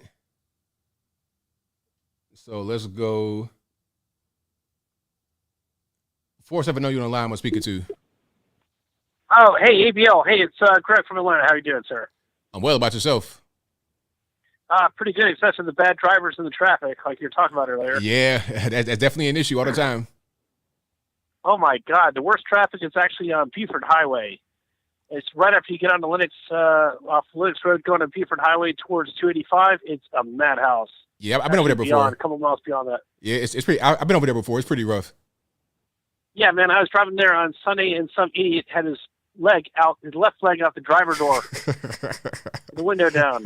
Like, are you crazy? I'm driving down the road screaming at all these third world drivers, and I'm like, slamming my palm on my hand against my steering wheel, screaming, "This isn't Honduras, damn it!" Right. Sorry, I'm not supposed to curse, but Buford Highway will make you curse with all the bad drivers. Yes. So, on to another subject. I'm glad that Midtown Music's canceled, but I see your point. I think they might be using it for political purposes, that it's a left. But, yeah, man, it's a madhouse. It's just too busy at work. So I work in retail. I don't care if they have Midtown Music or not. Sorry not to rain on people's parade, but what's your take? I think it's political because it could have moved it. I mean, you don't have to have it in Piedmont Park. It could be somewhere else. It could be in an amphitheater. It could be in an arena, in a stadium, or some kind of. It could be somewhere else other than right there. I think it's a protest. Oh yeah, Kemp's carry laws. Yeah, because of the concealed carry. It reminds me of what happened with the Major League Baseball All-Star game when they moved it from Atlanta to, I think, Denver. Yeah. Yeah, that's obviously racial discrimination when you're making it easier for everyone to vote. Right, and then you have record turnout. Suppression right there. Right, you have a record turnout for voting after those laws get passed. But yeah, that's discrimination all day long. It's crazy. Yeah, just here in Georgia, I mean, we have, I don't know how many days it is, and don't quote me on this, but I think it's something like 13 days of early voting. Right. They lengthened the hours, if I'm not mistaken, and they lengthened the amount of days. So how is that voter suppression? It's crazy. You have to show your ID for anywhere you go, to buy a gun, to buy alcohol, to applications for whatever. You know, you have to show a driver's license or some form of ID, like a passport, not just a driver's license, but an ID, any kind of ID. You know, it's a government-issued ID. They'll accept, and you can vote. That is not voter suppression. That's just a lie. I'm tired of hearing about voter suppression. There is no voter suppression. Exactly. So, anyway, yeah. Anyway, I hope you're in good health and doing well. Watch your show every day loyally, and I don't want to take up too much of your time. I know you have about 55,000 fans that want to get through. Thank you for the call, man. Appreciate it. All right, man. Take care. See you later. All right. Shout out to the caller. But yeah, that Buford Highway traffic is crucial. Atlanta traffic is crucial regardless. But yeah, I think it's political because they didn't say exactly why they want to or why they're canceling. Oh, it's beyond our control. Well, what can we get like a little bit of insight on what's going on or nah? I think it's a political thing because if it wasn't, I think that we would understand why. That's what's going on, in my opinion. 678, you're on the line. Who am I speaking to? Hey. Hold on, let me turn this off. Hey, ABL, this is Tiffany. How are you? I'm well. About yourself? I'm doing good. I wanted to call and I can't talk straight. To talk about Atlanta, and something else too. And Andre Dickens. I know you were talking about like all the crime and stuff that's going on in Atlanta, and I don't live there anymore, but I lived there for over 10 years, and I saw the decline. And it's sad because Atlanta is such a beautiful city. I love Atlanta. Yeah. But the agenda is to destroy that city. And Andre Dickens on his campaign site, he had that he wanted to make Atlanta the LGBTQ capital of the South. Mm. So that is the agenda. That is the agenda for that city. Like you said, it's the black mecca for homosexuality, not just men but women, because there's a huge epidemic of lesbians in that city. Yeah, of all races. It's not just blacks, because you'll see white women, Hispanics, all that kind of stuff. It's just that spirit is just trying to, just infiltrate everybody. And so it's very disappointing because you will see the most raggediest hood rat, transgender. You'll see little boys at the grocery store. I remember being at the grocery store. Dude at the register couldn't have been more than 20-something years old, full face of makeup. He fade, but full face of makeup. And it's just, and then you'll see like women wearing suits. And I used to work with two girls that were lesbians, and one of them had 3 kids. And so, these people, you can look at them, and from your conversations with them, you can tell, because I'm a Christian, so I am not going to be like, oh, I can't talk to you because you're gay, but I'm not about to be buddy-buddy with you. But, we co-workers or whatever, and they'll share things with you, and you find out, they have had trauma. These women, because I've counseled people, not because they're gay, but I used to work in financial counseling, And I've had women call in talking about my girlfriend left me and my kids. Where you get kids from? So it's like these people, they're going through stuff. They've had either childhood or adult trauma. They got mental issues, but that still doesn't excuse your foolishness. Yeah. Like you need prayer for your issues, but I'm not going to condone your foolishness. And I'm saying that because did you hear about that transgender cheerleader? Yeah, that was. I'm gonna do a video on that because there's a lot to that one. Please, I can't wait to do that video because I am ABL. When I saw that, I want to jump through the computer. Like, oh my goodness. That is what that spirit is, because that little boy, first of all, you a grown man, you're 25. I don't know why you still on the squad. Are you a 7-year senior or something? I don't know. You're old behind getting in an argument with a little 17-year-old girl. And it's a lot of things that I saw in that, because number one, supposedly he seems to be the only black person on the team. So did you see the video? Yeah. Okay. You see how he was talking to that girl? He was talking to her like ghetto girls talking about, oh, you scary. Oh, you scary. That's how women talk to each other. That's how hood chicks talk to each other when they ready to fight. Oh, you scary. You scary. You are a boy.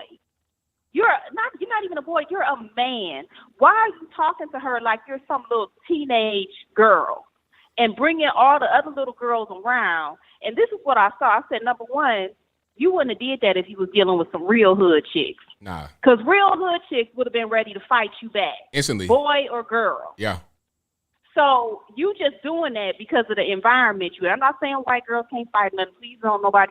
What I'm saying is, those were the type of girls that wasn't going to fight you back. So that's why you was talking all that junk, talking about, I don't know who you think you talking to, you scary. And second of all, she had a right to be scared of you because you are a 25-year-old man. She's a 17-year-old girl. And you allegedly put your hands around her throat. And the dude's pretty big, kind of stocky. Like I still see the male frame. Yeah. Big old butt, and he got all kind of problems. First of all, he probably want to be white because you got all these blonde wigs on. You got this pasty makeup on, trying to look like a white girl. Something is wrong with you. You think? And then she said you have a penis, and he said, so what you gonna do about it? What kind of answer is that? You're up. What is it? This school should be sued. They need to be closed down. He had no business being allowed on the cheerleading team and being supposedly he was in the girls' locker room and stuff. You are a grown man with male genitalia. You have no business being around those little girls. Then you got the nerve to think, because see what it is the mental issue is that you think you're a woman and you want to be a hood rat. So you double emotional, double extra, double drama, and you bring in all that energy with your male hands, your male muscles, and your male bravado. So you bring in all that energy, but you're doing it as a female. And when females fight, they get very emotional, drama filled. So imagine you have the male force in your punches or your choking as a man, but you have all this female emotion and energy behind it. That is dangerous. Very and much so. I feel like every little girl should be armed, because if you put your hands around my throat, I got a right to blow your head off. That's lethal force. And so I have a right to meet your lethal force. Look at his big old behind. Big old behind. Look at his face, ain't even the same color as his body. Because he want to be a white girl. Something wrong with him. Maybe he got the same issue little Kim had, because she want to be a white girl too. Like, it's dangerous, and these people are putting our little girls in danger. And it's a lot of this out here. I saw a story about 2 little black boys running on the track team, and they got braids in their hair. What it is it's trying to erase masculinity, erase manhood, make this country weak, while other countries are growing their military and getting strong. And here's America worried about gender identity in the military and firing people and discharging people from the military because they won't get a vaccine. I have COVID right now, and I'm unvaccinated. And me and my immune system and prayer are getting me through it. There you go. But you firing people from the military because they won't get a vaccine. Firing people from their job because they won't get a vaccine. Destroying this country, tearing down men. Like, what in the world? It's just, I don't have children, but I have nieces and nephews. And because if I had kids, I would let my kids bring weapons to school. I'm sorry. I just, not for real. But I'm just like, these, I feel for these young women. Like, they go to school, they try to, get good grades and get their scholarships, and they're talented, and then they have to compete with a boy like Leah Thomas. His big old huge behind. Did you see him standing on the stage on the podium against all them little girls, and they want to name him Woman of the Year? This is insanity. Jesus he got to be coming back soon, because this foolishness cannot continue. And then that little girl was defending the little stupid cheerleader boy and trying to gang up on them. So they get in these kids' minds, and the kids are stupid. So they just follow along because of groupthink, and they want to be included. They don't want to stand for righteousness alone. So because they don't want to be ridiculed and canceled, they stand for this foolishness. Do you not realize this little boy thinks he's a woman, and he's on the same side as people that would say Woman of the Year? So your little cheerleading scholarship, it's not going to affect them until they can't make the cut for the team because some little transgender boy then came in there to get on the team. Then you want to be crying and stuff. But you was ganging up on the girl that he choked a couple of weeks ago. You know what I'm saying? Like, they can't see the forest for the trees. These people do not care about women. They don't care about women's rights. It's a demonic agenda. I'm sorry, I'm going to be quiet because I know you got other callers, but please, I can't wait till you do your video on it. And I'm shut up. Thank you for your call. I appreciate you. Okay, bye. Yeah, she right on though. I mean, that whole thing with the cheerleader, I've been looking into that. Like, there's videos on it. I'm gonna definitely do that one because it's crazy. The pictures are scary. Like when I see some of these what they trans or whatever they call themselves, it scare me. Like, legitimately, actually scare me. Okay, because I don't know. I feel like they're kind of unstable, and then the makeup and stuff like that, it's just kind of it's unsettling, to say the least. That's kind of what's going on. Very unsettling. Yeah, she definitely did go in. Oh yeah, I'll make a video on that. No, there's not footage of the actual assault that I saw. There's like audio. It's kind of hard to explain. Basically, what happened was some of the girls had their phones like pointed down toward the ground. So it wasn't like this, because this person's 25 years old. Okay, so the cheerleader was on the male squad and then went to the female squad.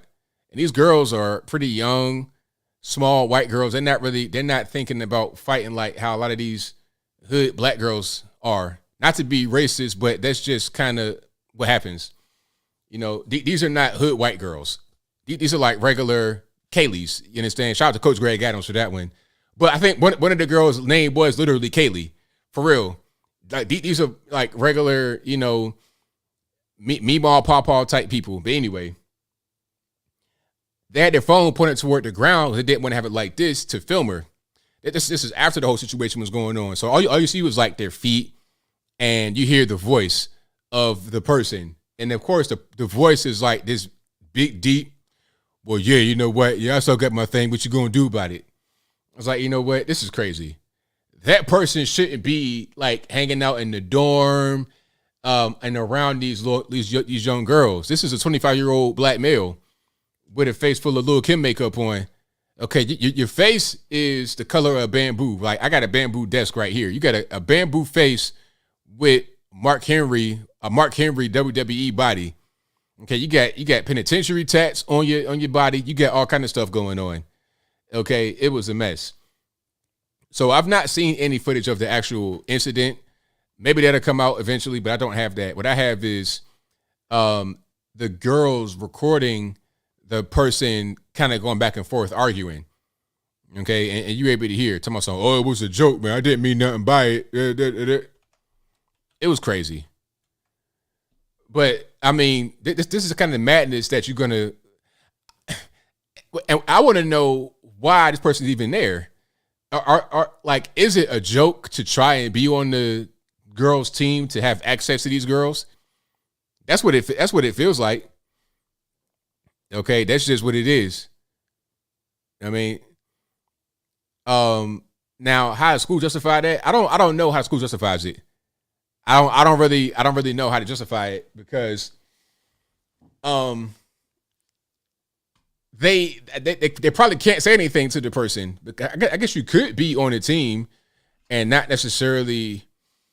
You could be on the cheer team and not necessarily be a certain age, but as far as the gender thing, maybe they're afraid to tackle that particular part. Maybe they don't want to go down that road because that'll open up a can of worms. I don't know. But something has to be done about that. You can't just let that whole thing slide like that. You understand? 978, you're on the line. Who am I speaking to? Hi, this is Eric. I want to talk about the Kink Parade. The what now? The Kink Parade that happened in L.A. Okay, go ahead. Yeah, I guess, I don't know why, but they're allowing people to do this. But for like 2 years, when we had the whole COVID thing. You're breaking up, caller. Go ahead. All of a sudden, all the rules changed. Can you hear me? I hear you now. Go ahead. Yeah, no, I'm just confused with the rules. They're all of a sudden they're changing, and the only thing that I see different is the group of people that, that are affected. So I don't know, man. That's kind of really bugging me, Yeah. Just want to hear your thoughts on that, I guess. It's crazy. You have conflicting kind of messages being sent. Like you have, I don't know, you have people that are really just trying to, well, let me just phrase it like this. I think that whole LGBT thing is just a way to push perversion as a civil rights movement. Now, I'm not saying that anybody who is gay is a pervert. I'm just saying the LGBT movement, the actual movement that you see on television that has money behind it, that big name people in Hollywood support, that movement is just trying to push perversion as normal. That's why you have children being involved, because they want to go down that road and push that kind of perversion of children as normal as well. That's what it's all about. And it's kind of being accepted to a certain point because they're trying to wrap it in the blanket of civil rights. So they're trying to link it to being black and stuff like that. That's why they talk about, that's why they keep bringing out these black drag queens, because they want it to be the same thing, the black versus LGBT. But it's not even about black versus LGBT. It's about trying to link black to perversion and make those quote unquote struggles the same thing, which is obviously not. It's not, even if it was just gay, and then most certainly not for being about perversion. But that's kind of what's going on. That's how they're able to kind of get away with it to a certain extent. Yeah. Thanks. All right. Thanks for taking my call. Appreciate it. Thank you for the call, man. Appreciate you. All right. Shout out to the caller. 520, you're on the line. Who am I speaking to? Hey, speaking to Jesus. I love your channel, man. Hey, I had a quick question for you. All right. So, ever since you started getting into politics, has it been harder for you to watch any kind of TV shows or movies? Has it just like turn off the screen, or just can't continue watching? That's a very good question. Like, now when I watch movies and television, I look at it differently. It's not necessarily, I can still enjoy some shows, but I see through any kind of attempt at trying to indoctrinate. So I think a lot of shows do it, and it's sometimes tolerable if the show is good. Sometimes. Right. But when they Have do you heard it, of this show called, oh, sorry, go ahead. when they do it to where it's like it's too much and annoying, I turn it off. Right. Have you heard of this show called The Boys? I watched that, yeah. Yeah, so I'm on season 3, and they're trying to make a lot of comparisons to this, like the villain, the superheroes, and it's like too much. It's almost unbearable to watch now, and I'm just like, man, I don't know if it's just me who's just sees all this like political, like propaganda, pretty much trying to make it sound like all the Trump supporters are like these racist white supremacists, and I'm like, man, I hate it because it's like such a good. It's an interesting story. I mean, I like the show, but I hate how they still do that to this day with any kind of anything new as far as TV shows. So I'll catch myself watching older shows. But my second question was, have you seen any real good recent TV shows you'd recommend?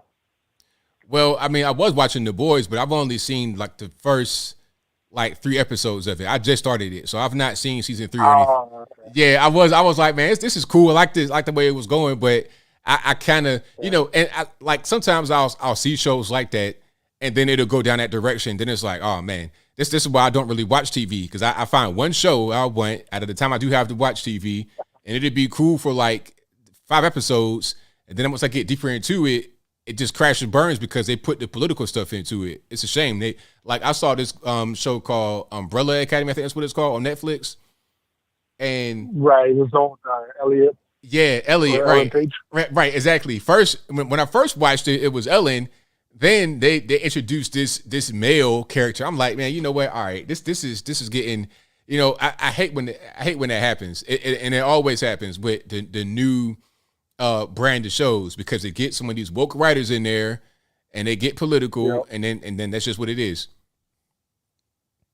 Yeah, well, I hate it. It sucks. It ruins a good show. Like, they didn't know how to be political, but whatever. Well, I love what you do. I've been listening to you since I think 2016 or 2017, and just keep it up. Thank you for the call, man. I appreciate you. All right, peace. Yeah, man, I started watching The Boys because, I'm on YouTube and I get recommended certain stuff, and I was seeing stuff about Homelander all the time. I'm like, who is this Homelander person? And I saw some of the Homelander clips. I'm like, okay, I like this guy. I like the kind of anti-hero, kind of villainous. I like that. I like some of the dark stuff. I like a good dark type of show, but at the same time, a little bit of dark humor. I enjoy dark humor. Like, I posted a meme. If you guys follow me on Facebook, Instagram, Twitter, you guys know how I operate with the memes, especially on Facebook. That's meme central. That's all I'll do over there is post memes, just to keep that whole party going. Hold on. So here's a meme I posted. If you guys haven't seen it, okay. And if you know, let me zoom out a little bit. So if you can't see it, this is a picture of Jim Jones, not the rapper, but the actual Jim Jones, Jonestown, drinking the Kool-Aid. It's a picture of him, and then the caption says, "Stay hydrated." That's dark, but that's the kind of stuff I enjoy. Dark, I guess you would say dark humor. I like kind of stuff like that say, "Oh, ABL too soon." I want to get that kind of reaction, So when I saw the Homelander, I was like, okay, this is kind of right up my alley. So I started watching a few episodes. I don't have that much time to really watch TV, so I saw like 3 episodes so far. I think maybe saw 4 episodes so far. So I'm not really deep into it yet. But of course, I'm not even really surprised that it got woke like that, because that's typically what happens to a lot of these shows. They get woke at a certain point. All right, people laughing at it. Yeah, I mean, is it too soon? Maybe it's a little bit too soon. I don't know. Right. But it's dark. I enjoy dark humor, and not to the point where it's too dark. I want a little bit of levity in there. Yeah, give me a little teeny bit of levity, a little dash of levity. Yeah, I can roll with that. All right, that'll be what that is. Yeah, irony. I like irony, of course. Yes. The darker the humor, the sweeter the juice. Hilarious. Yes, that's right on. And the number to call, again, 434-658-1220. Again, 434-658-1220. Let me see here. I'm reading some of the comments. Yeah, the writers, I don't know what happens with the writers. It's like they start off pretty well. maybe the writers start from like some of the source material, and then maybe when they try to get into the later seasons to try to like expand it, or I don't know what they do, but it just kind of goes wrong. Anime is always pretty good. Like it's a lot of good ones out there, but definitely JoJo's Bizarre Adventure is a good one. There's a few other ones, but JoJo's definitely is a good one. They don't get woke or nothing like that. That's why I like some of the foreign stuff. They don't really do the woke thing. The American stuff, they typically get woke because wokeism has affected the United States at a very deep level. You're not going to see a situation in Japan where somebody's in there that's a pro-life speaker. They're not speaking about anything pro-life. They just happen to be there like at a graduation ceremony. And then a third of the class walks out because they don't appreciate the pro-life professor or the pro-life person. That doesn't really happen like that in other parts of the world. So therefore the entertainment and whatnot that comes from that kind of culture does not exhibit that kind of behavior because it's not there. 412, you're on the line. I'm speaking to. Hey, ABL, this is Mike, man. So, how you doing? I'm well. About yourself? I'm not bad. So, I just got a quick funny story to tell you. So, I'm not going to say exactly what was said word for word, but I'll give you like the general idea. So, I do for my job, I basically like deliver Walmart packages to people. You know, it is what it is.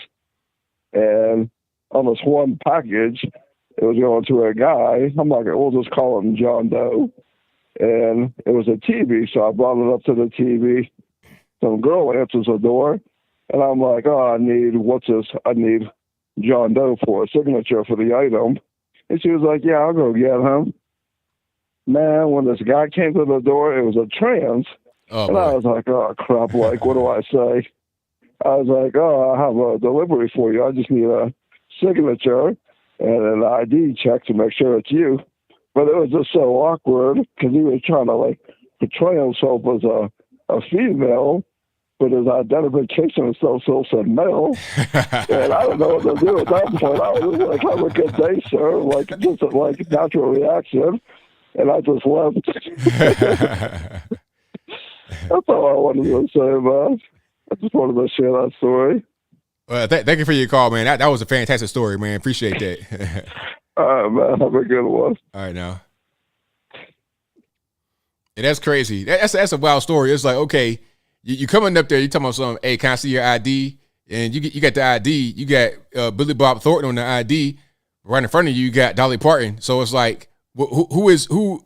Like, do I verify the ID? Is are you in a disguise? Like, is it a different person? Like, what's going on here? Do I match it? Like, how does it really work? And here's something else that I have a question, because that leads to something else.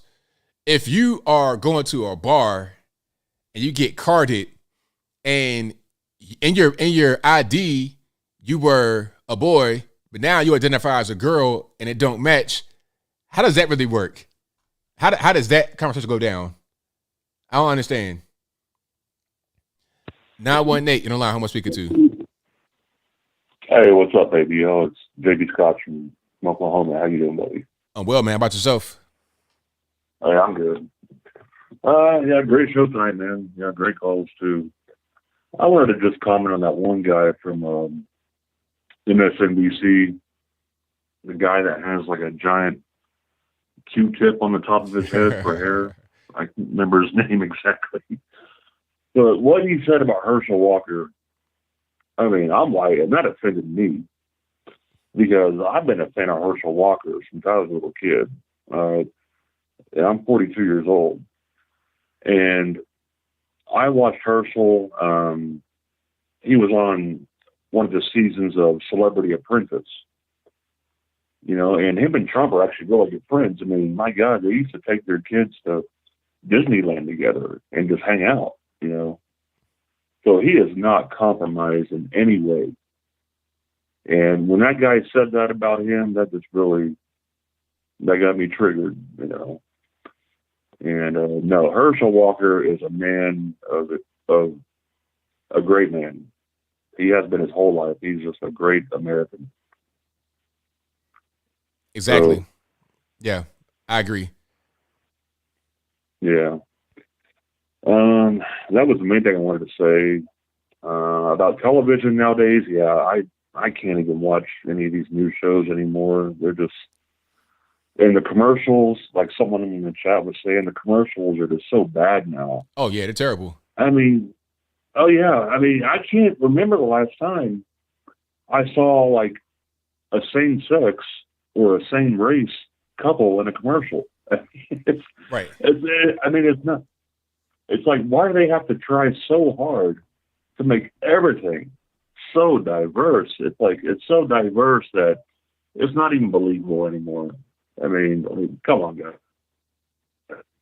So let up a little bit, you know. I mean, just, it doesn't have to be like this, you know. So yeah, and like the other, it's like when I do watch TV, it's reruns of old shows from like the 70s and 80s, you know, like old Star Treks and old Twilight Zones and stuff like that. Yeah. Yeah, this new stuff, yeah, I can't even handle it anymore. It's just too bad. But anyway, yeah, that's all I got for tonight. I'm going to take up all your time. All right, you have a good night, buddy, and love everybody in the chat and all the callers, and keep it up, dude. Thank you for the call, man. Appreciate you. All right, later, man. Yeah, it's a good thing to do is watch a lot of the old stuff. When I was a kid, I did that. You know, remember like Nick at Night? They had some of the old shows, Dragnet and Mork and Mindy. What else? The Dick Van Dyke Show, like old stuff, black and white, 50s and 60s, that type of stuff. You know what I mean? And now you can go back to the 90s. You see some old stuff, some of the older programs, but the newer 2022 stuff, it's just not really. It ain't really the same. Not at all. It's a shame that it's come to this, but it is what it is. You know, I think again, your entertainment, your media, all of that, your leadership, it comes from the culture of your country. And that's why they are working so hard to try to brainwash children, because when the kids grow up, they're going to be the ones who are running the country in various ways, not just politically, but also from the entertainment point of view, from everything. They'll be the ones that carry the torch. Okay, let's go. 718, you're on the line. Who am I speaking to? Hi, this is Hallie in Brooklyn. Hi. I wanted to know, hearing you talk about the shows and everything, the TV, film is just so abysmal now. Do you see any kind of, pushback? I mean, do you think at some point the camel's back will break, the last straw? I don't know if you heard that, like, there was this show, a movie Batwoman that got canceled totally. I mean, it was slated for release, and I think that it was a DC comic or something. They just totally the film was so bad. They spent $100 million on it, and the audience, whatever the trial audience, it was so bad that they're not even showing the film even on video or anything like that. And I don't know, maybe do you see anything like that, like a wake up call? I heard that Netflix just canceled this TV show about lesbian vampires or something. I don't know, it just sounded stupid. But do you I mean, I guess maybe, given our, I'm sure there are other factors, like people just don't have the money for this kind of garbage. But and most of the shows, films I watch are just classic. But do you foresee maybe this? I don't know if like a reversal kind of a thing, that they may start going back to a certain kind of restraint, or is that a pipe dream? I don't know. I mean, or maybe it's just the end of an era. I mean, the younger generation just doesn't have the chops, the talent. I don't know what you would predict.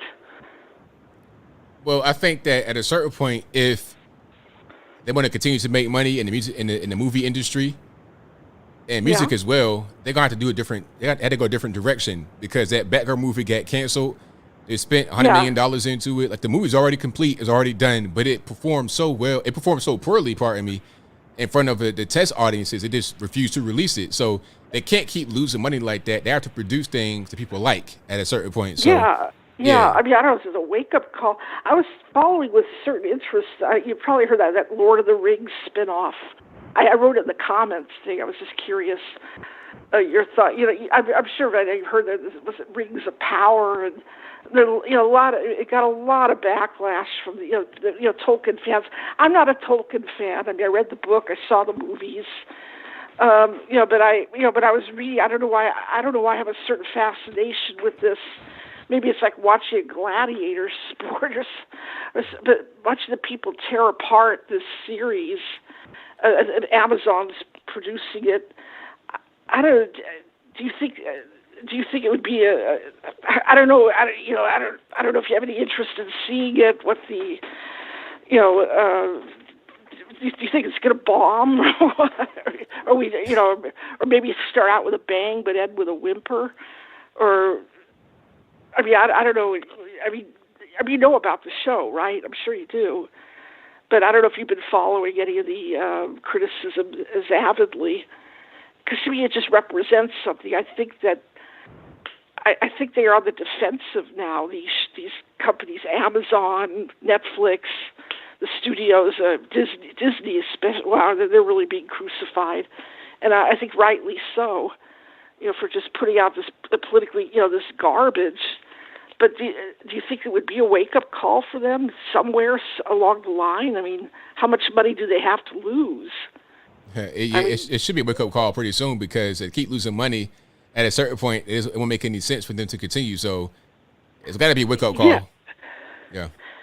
Yeah, I know. I think I sometimes get the feeling the industry's dying, but again, it could be a cultural shift. But yeah, it'll be interesting to see. But hearing this people on the show that talk, sort of on the same wavelength as I, that they're just not watching these new shows. Either they're woke as hell or they're just silly and weird or fake. I don't know. They're just simplistic. It'll be interesting to see. I hope to see a backlash in all these institutions. Same thing with colleges, but it's really, Anyway, enjoy your show, and I guess I'll bid you goodbye. I'll be, listen to the rest of the show. Okay, thanks. Thanks for the call. Bye-bye. All righty, let's go to 773. You don't lie. Who am I speaking to? ABL, it's your retired Chicago police officer friend. How you doing? I'm well, man. About yourself? I'm good, thanks. Listen, I wanted to comment on the store owner. I'm so glad to see that he defended himself successfully. But the reason he was able to, besides the fact that he had a weapon, that he was armed in his store, which he has a right, but one of the main things is that he was paying attention to the video. Yeah. The video surveillance that he had in his store. So he saw them get out of the vehicle, and the one guy was armed, and then the other guy came in. So he was ready. It might have been a different story if he was taken by surprise, because he might not have been able to get to his weapon or whatnot. So that's one point. Is that as I told you a couple of weeks ago, about people coming behind the counter. It's good to be in a booth with bulletproof glass, and you don't come out of the booth if at all possible. And if you are armed and you have a weapon, it's a good idea to be paying attention. You're not on your, he's 80 years old. So if it was a younger guy, he might have been, just focused on his phone, texting or on some kind of website or whatever, and not paying attention to what was going on. This is why this old man was not able to become a victim. He's paying attention to his surroundings.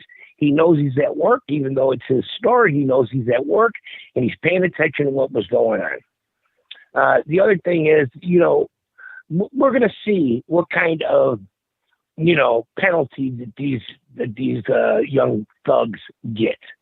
Because here's the thing, ABL,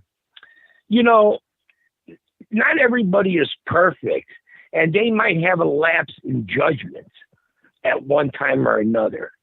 But if you're a kind of, 20-year-old or teen or, young youth that has stolen a car, you talk to your friends, you decide, let's put all the hoodies on, here's the guns we're going to get.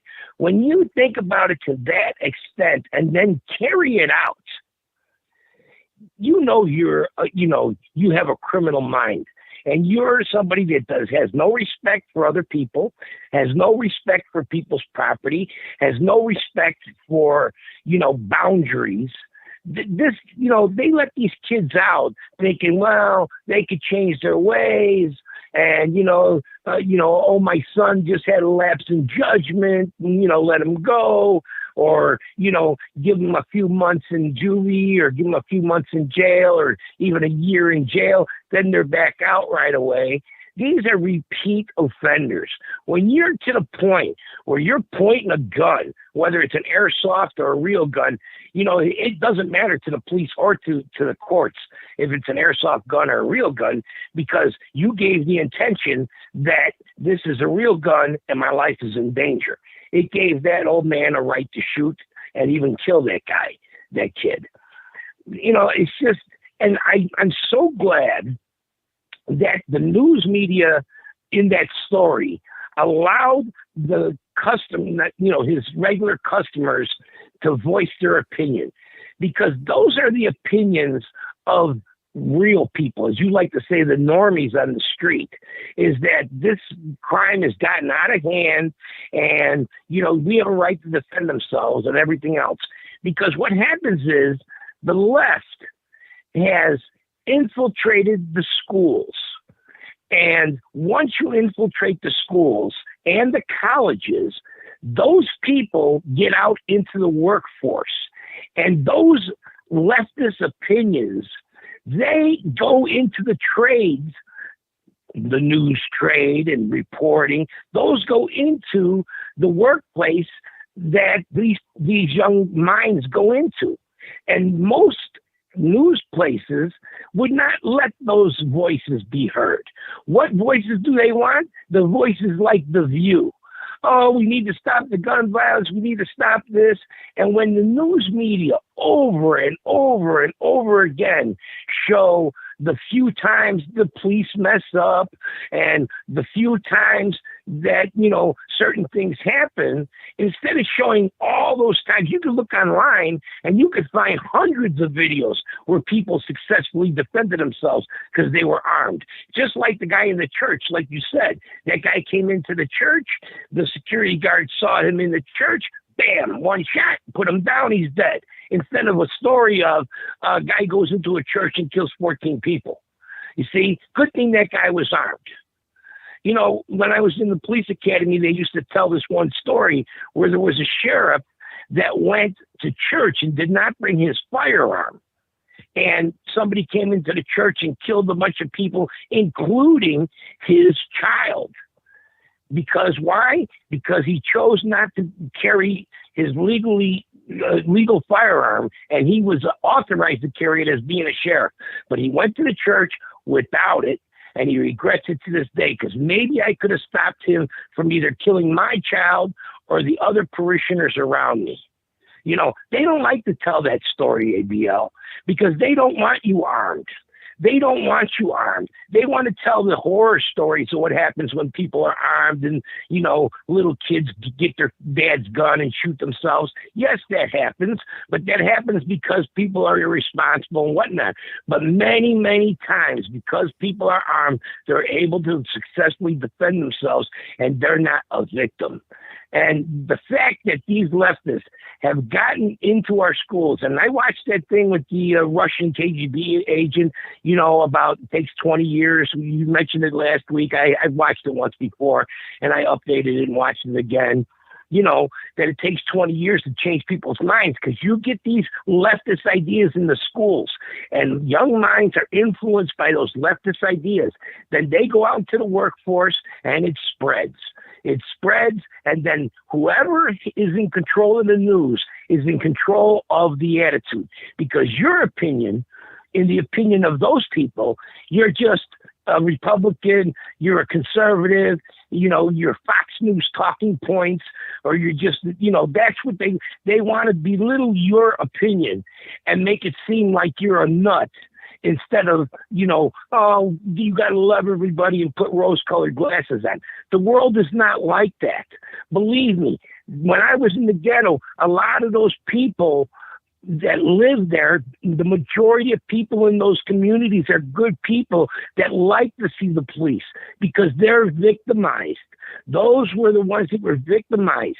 They like seeing the police there. They don't want to see if you don't respect them. But if you respect people, they like to see you there because they know they're being victimized by the criminal element. Anyway, that's my 2 cents, ABL. I'm glad to participate again. And great show. I hope you comment on some of what I said. Appreciate it. I'll talk to you another time. Thanks for the call. Appreciate it.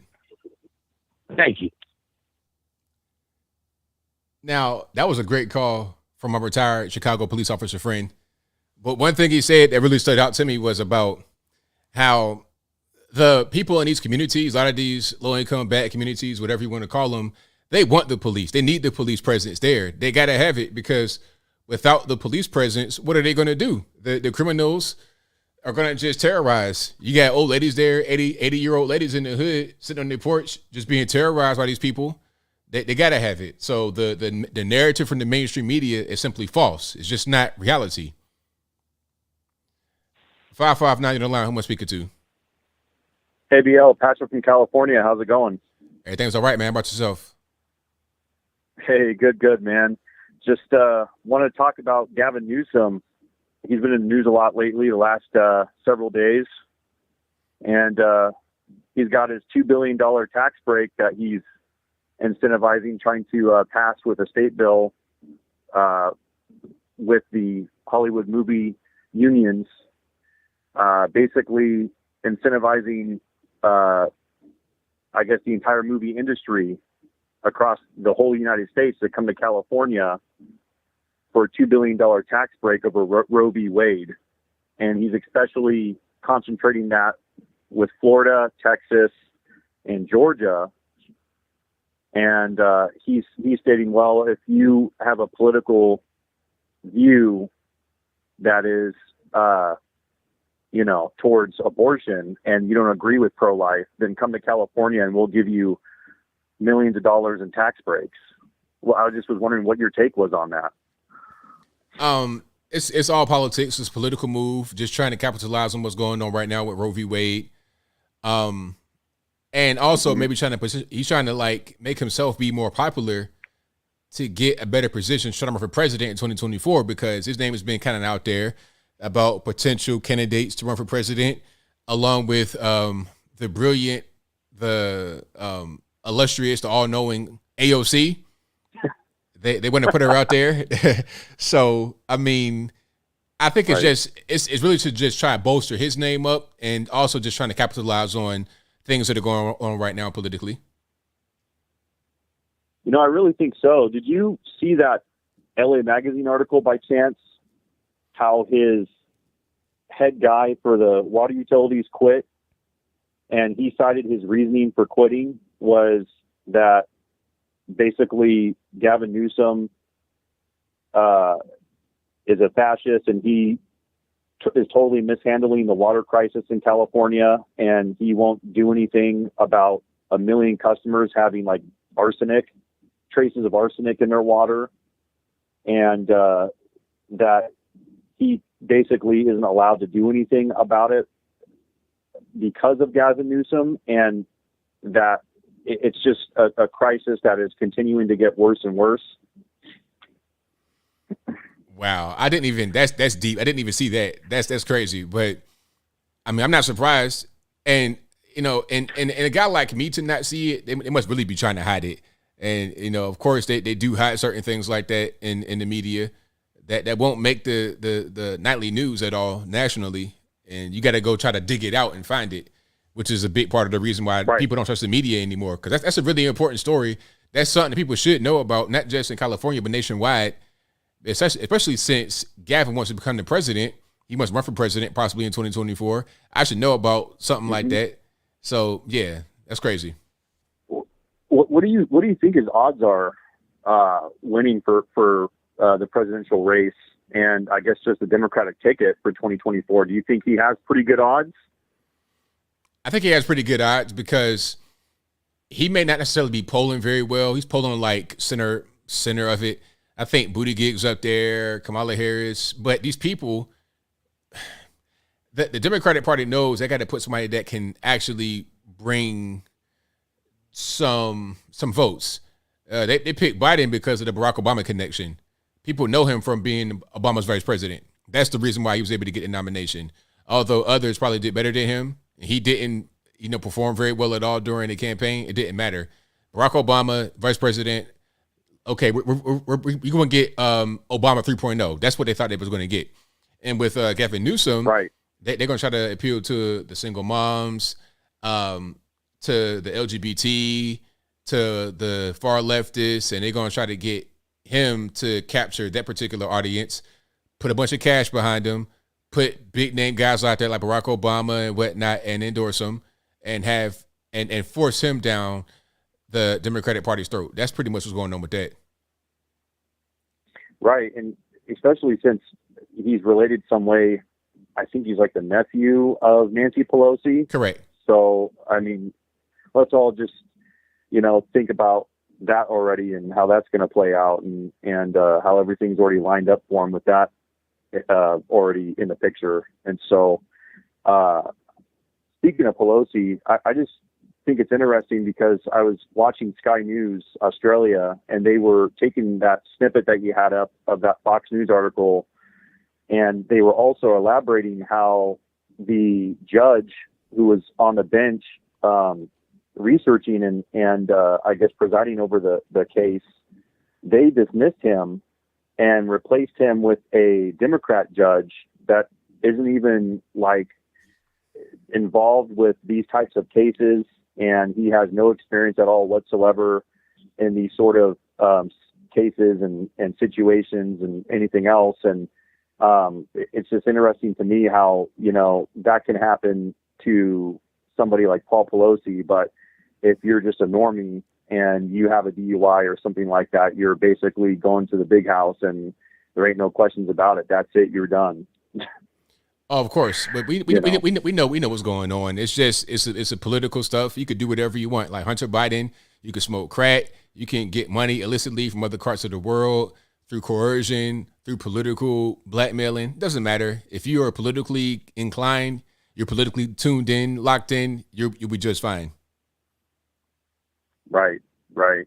So anyway, well, I appreciate your 2 cents on that, ABL. I won't take up any more of your time. God bless you, sir. God bless the United States of America. God bless our 45th president of the United States, Donald J. Trump. You have a great evening, sir. Thank you for the call. Appreciate it. Great call. Yeah, man. Like the whole Paul Pelosi thing has been, I'm surprised they even announced that they were going to prosecute Paul Pelosi over the whole DUI thing. I was surprised that they were going to prosecute him. But I mean, if they're going to put some, normie judge on them, some kind of Ricky or whatever on them, that's also not surprising because that would kind of just go with what I expect. That goes with it 100%. 860, you're the line. Who am I speaking to? Hey, ABL, it's Sonia. How are you? I'm well. About yourself? All right. The last caller was talking about Governor Newsom, so I figure I'll just piggyback on that because I was thinking about how they want him to be the next front runner for 2024 for president, right? You heard that? Mm-hmm. So if that's the case, what I'm trying to understand is how do they explain away the fact that their first female woman of color, blah, blah, blah. Kamala is not even a consideration. Why wouldn't they expect her to run for president? And because they're not going to back her, isn't that a betrayal? You know what? It probably would be in different times, but the way it is right now, they pretty much do whatever they want. They don't really care about trying to be inclusive or trying to uphold any kind of value that they say that they, support. They don't really care about that too much. All they want to do is just try to win. That's really it. It was the same thing with Pete Buttigieg. They talking about, we support LGBT, all this, that, and the third. But then they realize, hey, man, we can't have no 5'8" gay president. That's not really going to work. We got to have this, 1,000-year-old semi-tall man that is linked to Obama to have any kind of chance of winning. They don't really care. Like, all of that goes out of the window. So, yes, it should be considered a betrayal, but they don't care about that when they're talking about getting things done for real. So then it's okay for them to turn their back on her, even though she's black, in place of another white man. Is that it? That's right. Gotcha. All right, let's move on to Nancy, because I was really confused at first with this whole Taiwan business, because we all know that they walk on eggshells when it comes to China. We all know that nobody can speak against them. We know that John Cena had to apologize to them in Mandarin, right? LeBron says nothing about them. The NBA doesn't like that other player is wearing those sneakers that say free Tibet. So when I was thinking about all of this, I thought, why on earth would she go there? She knows this too. So could it be that they want them to take over Taiwan, and this is the way to get it done by sort of putting the blame on her? She's going to be out of the picture anyway, and then because if they're in bed with China, how could she be doing this? Right, that's a good point. Unless it's a plan, and it's not that she's doing whatever she wants and going rogue. Do you think that's what she's doing? That could be part of it as well. I mean, that's very possible. I mean, like the way things are going right now, I would not be surprised one little bit. Okay, and did you hear about all those Canadian doctors that are dropping like flies? I think the number's up to 6 now. I have been hearing about that. I didn't look into it too deeply, but I have been hearing about that. Now, I guess $1 million question is, are they all vaxxed? Is that a common denominator? Well, I don't know why the doctors wouldn't be vaxxed, because over there they want you to get a booster every 9 months. I see. And I would figure that like Trudeau, they happily did so. Speaking of, I'm of the mind that none of these celebrities or politicians got vaccinated any more than they come down with COVID. I feel that it's for show, unless they really think that, it's good for them. I think that maybe they don't want to take it any more than anybody else, but they have to, push it, right? And then when they, like Biden, back-to-back COVID diagnosis, I'm thinking it's just a way to keep him out of the limelight a little bit longer, and a good way to get out of things and speaking events and who knows what. I think it's a convenient excuse. What do you think? I mean, that's probably part of it. I saw something, it might have been today or yesterday, where he was signing some bill and he did it remotely. I'm like, okay, so we going to have a Zoom president? Is that what we got going on? Some dude on the camera? Like, he could be back in the basement. Yeah, back to the basement. That's crazy. The presidency from the basement is nuts, but that could be what's going on for sure. Back in the basement, Biden. Listen, I saw a Painful Street interview, and they were asking New Yorkers, which hurts me because I'm from there, that whether or not they miss Trump. And they were either totally indifferent or guess who they said they did miss? Who? Obama? Obama. That's right. Wow. Oh, my goodness. They want Obama back. Wow. I mean, people, they just liked Obama personally, but if you were to ask them about any kind of policy that he pushed through, anything that he did in his presidency that's noteworthy, they would not be able to tell you. They just liked him personally. It's frustrating. Some of them have masks on too. Speaking of, and I'll leave you with this, it's 99.9 degrees outside, and I didn't think I would see it now at this point in the game. I heard about it, but I had to see for myself. I saw a man in his car with his windows rolled up, and he was wearing a mask. He was all alone. So I'm thinking, does he think he's going to get the virus through his AC vent? I mean, at this point, I think the mask is like a comfort blanket. They just wear it because it makes them feel good. I think even Fauci said that from the beginning, and that's exactly what it was throughout the entire time. It makes them feel good. Pathetic. Thanks for taking my call, ABL. I'll keep listening. Have a good night. Thanks for the call. Appreciate you. You're welcome. Yeah, that whole thing with the masks, it's ridiculous. It's like a comfort blanket. You feel good. Like I said, Anthony Fauci said that from the beginning, but I think they allowed the mask thing to keep going on because they felt like it aided in relieving social unrest. It was literally like a pacifier. They gave you a pacifier to put in. Like you gave you grown adults pacifiers to put in your mouth so you wouldn't be going out there acting the fool. That's what happened, in my opinion. Because what's the other reason for wearing the mask? We know it doesn't work. Fauci said it doesn't work from the jump. He said that it might block a droplet or two. Matter of fact, I got to play the video. You guys know I got to just hammer the point home. Okay, I got to hammer the point home. Okay, it's already right there at my, let's see if it's still there. Oh, here it is. Hopefully this is it. We'll see. There's a couple of clips here. Let's just see if this is the correct one. What's your belly? In the beginning, the critical issue that I think was one of the things when we finally realized that we became very clear what we needed to do was this virus an efficient spreader from human to human? What about community spread? Because there's no doubt that we knew that we would get cases here. It might not be it. Hold on. Let me just fast forward a little bit. Fundamentals. And the fundamentals are not rocket science. It's universal wearing of masks, avoiding crowds. That ain't it. That ain't it. Hold on. Let's try this one right here. I tell you about where we will be in about a year. I don't think we've seen the worst yet. I think we'll still continue to see more infections. I hope by next year at this time, we will have gone through a cycle and we don't have a second season of it. And if we do, hopefully we have a vaccine that might be able to help with public health measures to mitigate the impact. Could we be helped by the fact that this virus tends to like cold and dry and it doesn't like warm and moist? We could. Respiratory viruses in general, the concept of a respiratory-borne illness like influenza or other cold viruses, even coronaviruses, tend to diminish as you get into the warmer weather for a number of reasons. People tend to stay outside more. When Trump said that, they called him a ridiculous nut job. He's conspiracy theorist, all kind of stuff, but I digress. Opposed to closed spaces. The virus itself doesn't like warm, moist as much as it likes cold, dry. So that it is conceivable on principle alone that could happen, but there's no guarantee that this particular coronavirus is going to diminish when the weather gets warmer. Okay, I found a clip. Hold on one second. Let me just get it queued up properly. All right. Shout out to Steve Guest for having this on his Twitter. Twitter is a great tool because the thing about Twitter, people kind of get on Twitter for censoring, but what they don't do is censor their search algorithm like YouTube does to a certain extent.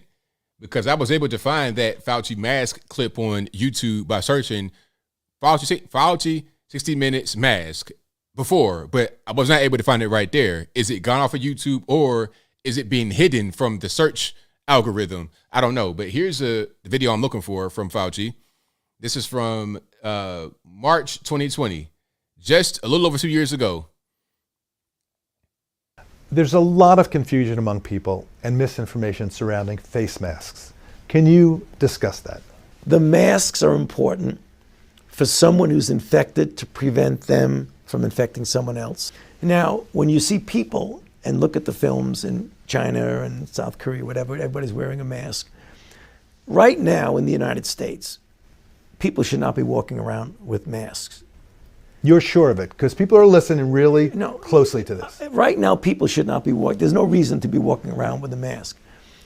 When you're in the middle of an outbreak, wearing a mask might make people feel a little bit better, and it might even block a droplet, but it's not providing the perfect protection that people think that it is. And often, there are unintended consequences. People keep fiddling with the mask, and they keep touching their face. And can you get some schmutz sort of staying inside there? Of course. But when you think masks, you should think of healthcare providers needing them and people who are ill. The people who, when you look at the films of foreign countries and you see 85% of the people wearing masks, that's fine. That's fine. I'm not against it. If you want to do it, that's fine. But it can lead to a shortage of masks. Exactly. That's the point. It could lead to a shortage of masks for the people who really need it. So he says it right there. It makes you feel better. It might block a droplet or two. This is Anthony Fauci. Is this your king, liberal Democrats? Is this him right here? He changed his tune like a week later. How does the science change that quick, Anthony Fauci? I thought it was believe the science, trust the science, but the science changes in a week. when you say something definitively and then change it the very next week? Why? What's going on? Now, hold on. There's one more thing I want to show. Let me see if I can find this right quick. Hold on 1 second. Let me see if I can cue it up. Oh, here's another little gem I got for you guys. This is CDC Director Herschel Walker back in October of 2021, just not even a full year ago, saying that the vax does not prevent transmission. This is her saying it. This is the CDC Director, the current sitting CDC Director Herschel Walker saying it out of her own mouth on television. Let's check this out. Our vaccines are working exceptionally well. They continue to work well for Delta with regard to severe illness and death. They prevent it. But what they can't do anymore is prevent transmission. So if you're going home to somebody who has not been vaccinated, to somebody who can't get vaccinated, somebody who might be immunosuppressed or a little bit frail, somebody who has comorbidities that put them at high risk, I would suggest you wear a mask in public indoor settings. Our vaccines are working. So, I mean, like, and you know, the thing about it is people, they always get, they get attacked for saying things like that, or you're anti-science, you don't believe the science. The people that you believe in, the science crusaders, are saying the exact same thing that I'm saying. So I don't understand. I don't really get it. That doesn't make any sense. They change what they say depending upon the circumstances, depending upon who's making them change what they say. Why would you say one thing 1 minute and another thing the next minute? Like, what's really going on? It's crazy. It's totally crazy. Oh, and I got a picture for you guys. Now, remember, Fauci was like, hey, you know what? You shouldn't really wear masks all the time because there could be a shortage and people might need your mask that you have on. Well, remember, they did a lot to show up the mask shortage, mass production everywhere. I showed you guys videos of the one guy over somewhere, India, I believe. You know, he was making a bunch of masks at his sewing machine. He got the strings in the mask all on his toes, they're on the ground, and you putting that mask right on your face. Now, I understand a lot of clothing is made in less than beautiful conditions that you wear on your body. I understand. But I refuse to put on clothing that I've not washed yet. I'm going to put it in the washing machine immediately.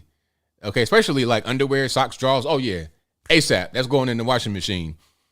The only thing I probably wouldn't put in the washing machine first as clothing is like a jacket or a coat, because I'm not going to wear that right on my body. Okay, but best believe, like regular clothes, shirts, T-shirts, all that. Oh, yeah, washing machine first. But that mask, you're not washing that mask right away. You can't wash the mask, one of these surgical masks. You putting that right on your face. It came from somebody's floor, right in their toes in India. And that is going to help you not get sick. You putting the bacteria right on your nostrils. But anyway, so look at this picture right here. The caption, ironically, sarcastically, says, "Wear masks, save the planet."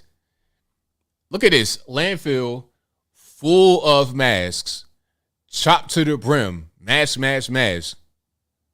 Because you got these one-time use masks, they're disposable. Where are they going? Can you recycle them? Like, what do you, it's microplastics. And you know, it said for the first time they're finding microplastics inside of Americans' lungs. Why? Why are they finding microplastics inside your lungs? Is it because of these masks that are made of the same material? You're wearing it all day and you're breathing that stuff into your body and it gets into your lungs? Is that helpful? Is that healthy? I don't believe that it is. I don't think so. And that's going to get right in the water, right in the ocean, drinking water perhaps as well, depending upon where it's located. Huh? Right. So go green. Yay. Wear a mask. Oh, yeah. The wind turbines as well. Yeah. So the wind turbines are completely pollutant. You can't recycle them. They're inefficient. They don't provide. I mean, once you look at the amount of energy that's required to manufacture a wind turbine, and then the inability to recycle it, it makes zero sense. You might as well burn coal. Coal is natural resource. I thought that was important, to use natural resources. Burn coal and oil is natural resources. There's ways to go about it in a cleaner way. I'm not going to say totally clean, but a wind turbine, you got to produce that using dirty, quote unquote, dirty fossil fuel. It requires, there's a lot of energy that goes into manufacturing the wind turbine, and then at the end of its life cycle, it just gets left in the trash heap, and it can't decompose. You can't recycle it or anything. It's just going to sit there. It's just going to rot, just laying on the ground. But where's the, you're not going to see the same thing as a waste product from coal. Not really. Coal ash, that's a different story. All right. Hold on. Did I get to everything I wanted to get to? Do I have more pictures and videos? I think that might have been about it. Hold on 1 second here.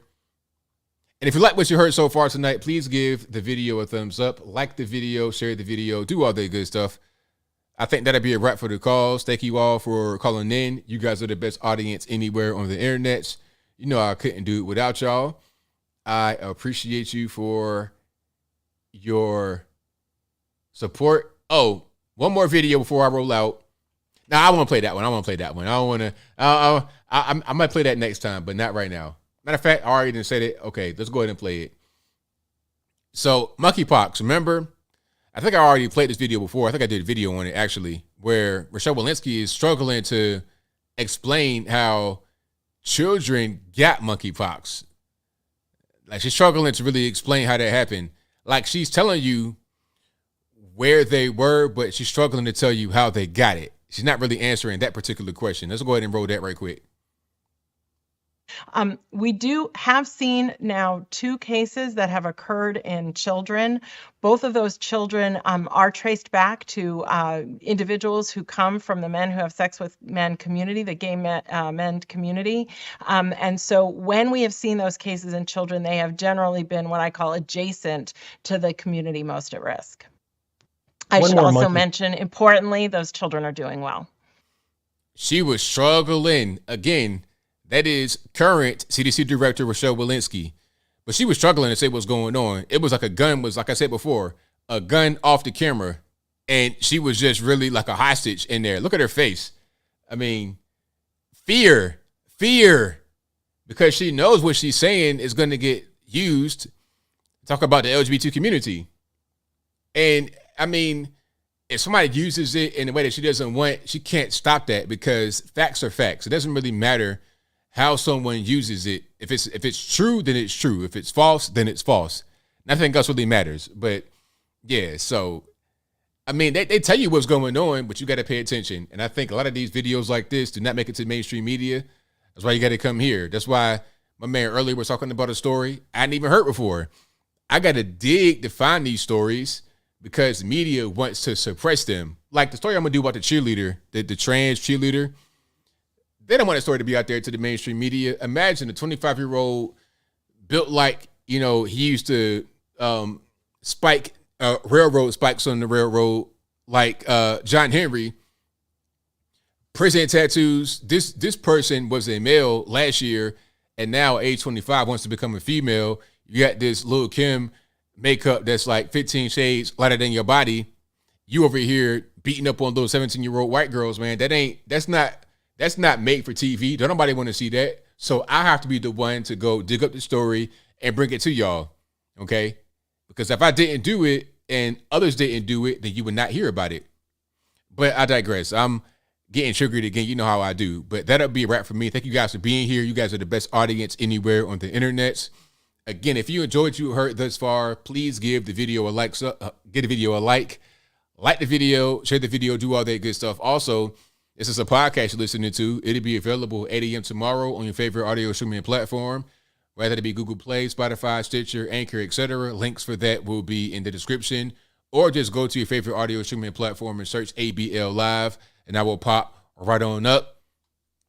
And also, let's look at the supers here.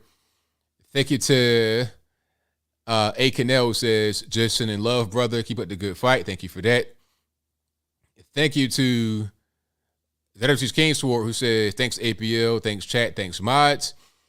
Thanks to Elfriend Arthur Lee, who says the meme was on point. Talking about the Jim Jones says, stay hydrated. Thank you to Easy Peasy Lemon Squeezy, great name by the way, who says, when are you and Tatum going to going to go live again. I really enjoyed the panel. Love your videos and your lives. Keep up the great work.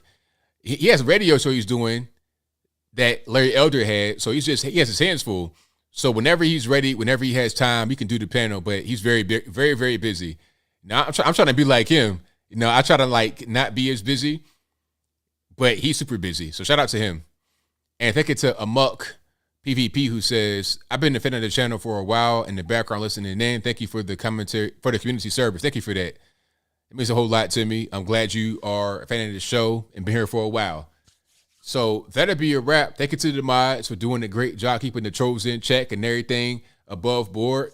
But that'll be a wrap. I'll be back live again on Saturday at 8 p.m. Eastern Standard Time. But until then, y'all be safe. I'm out. And peace.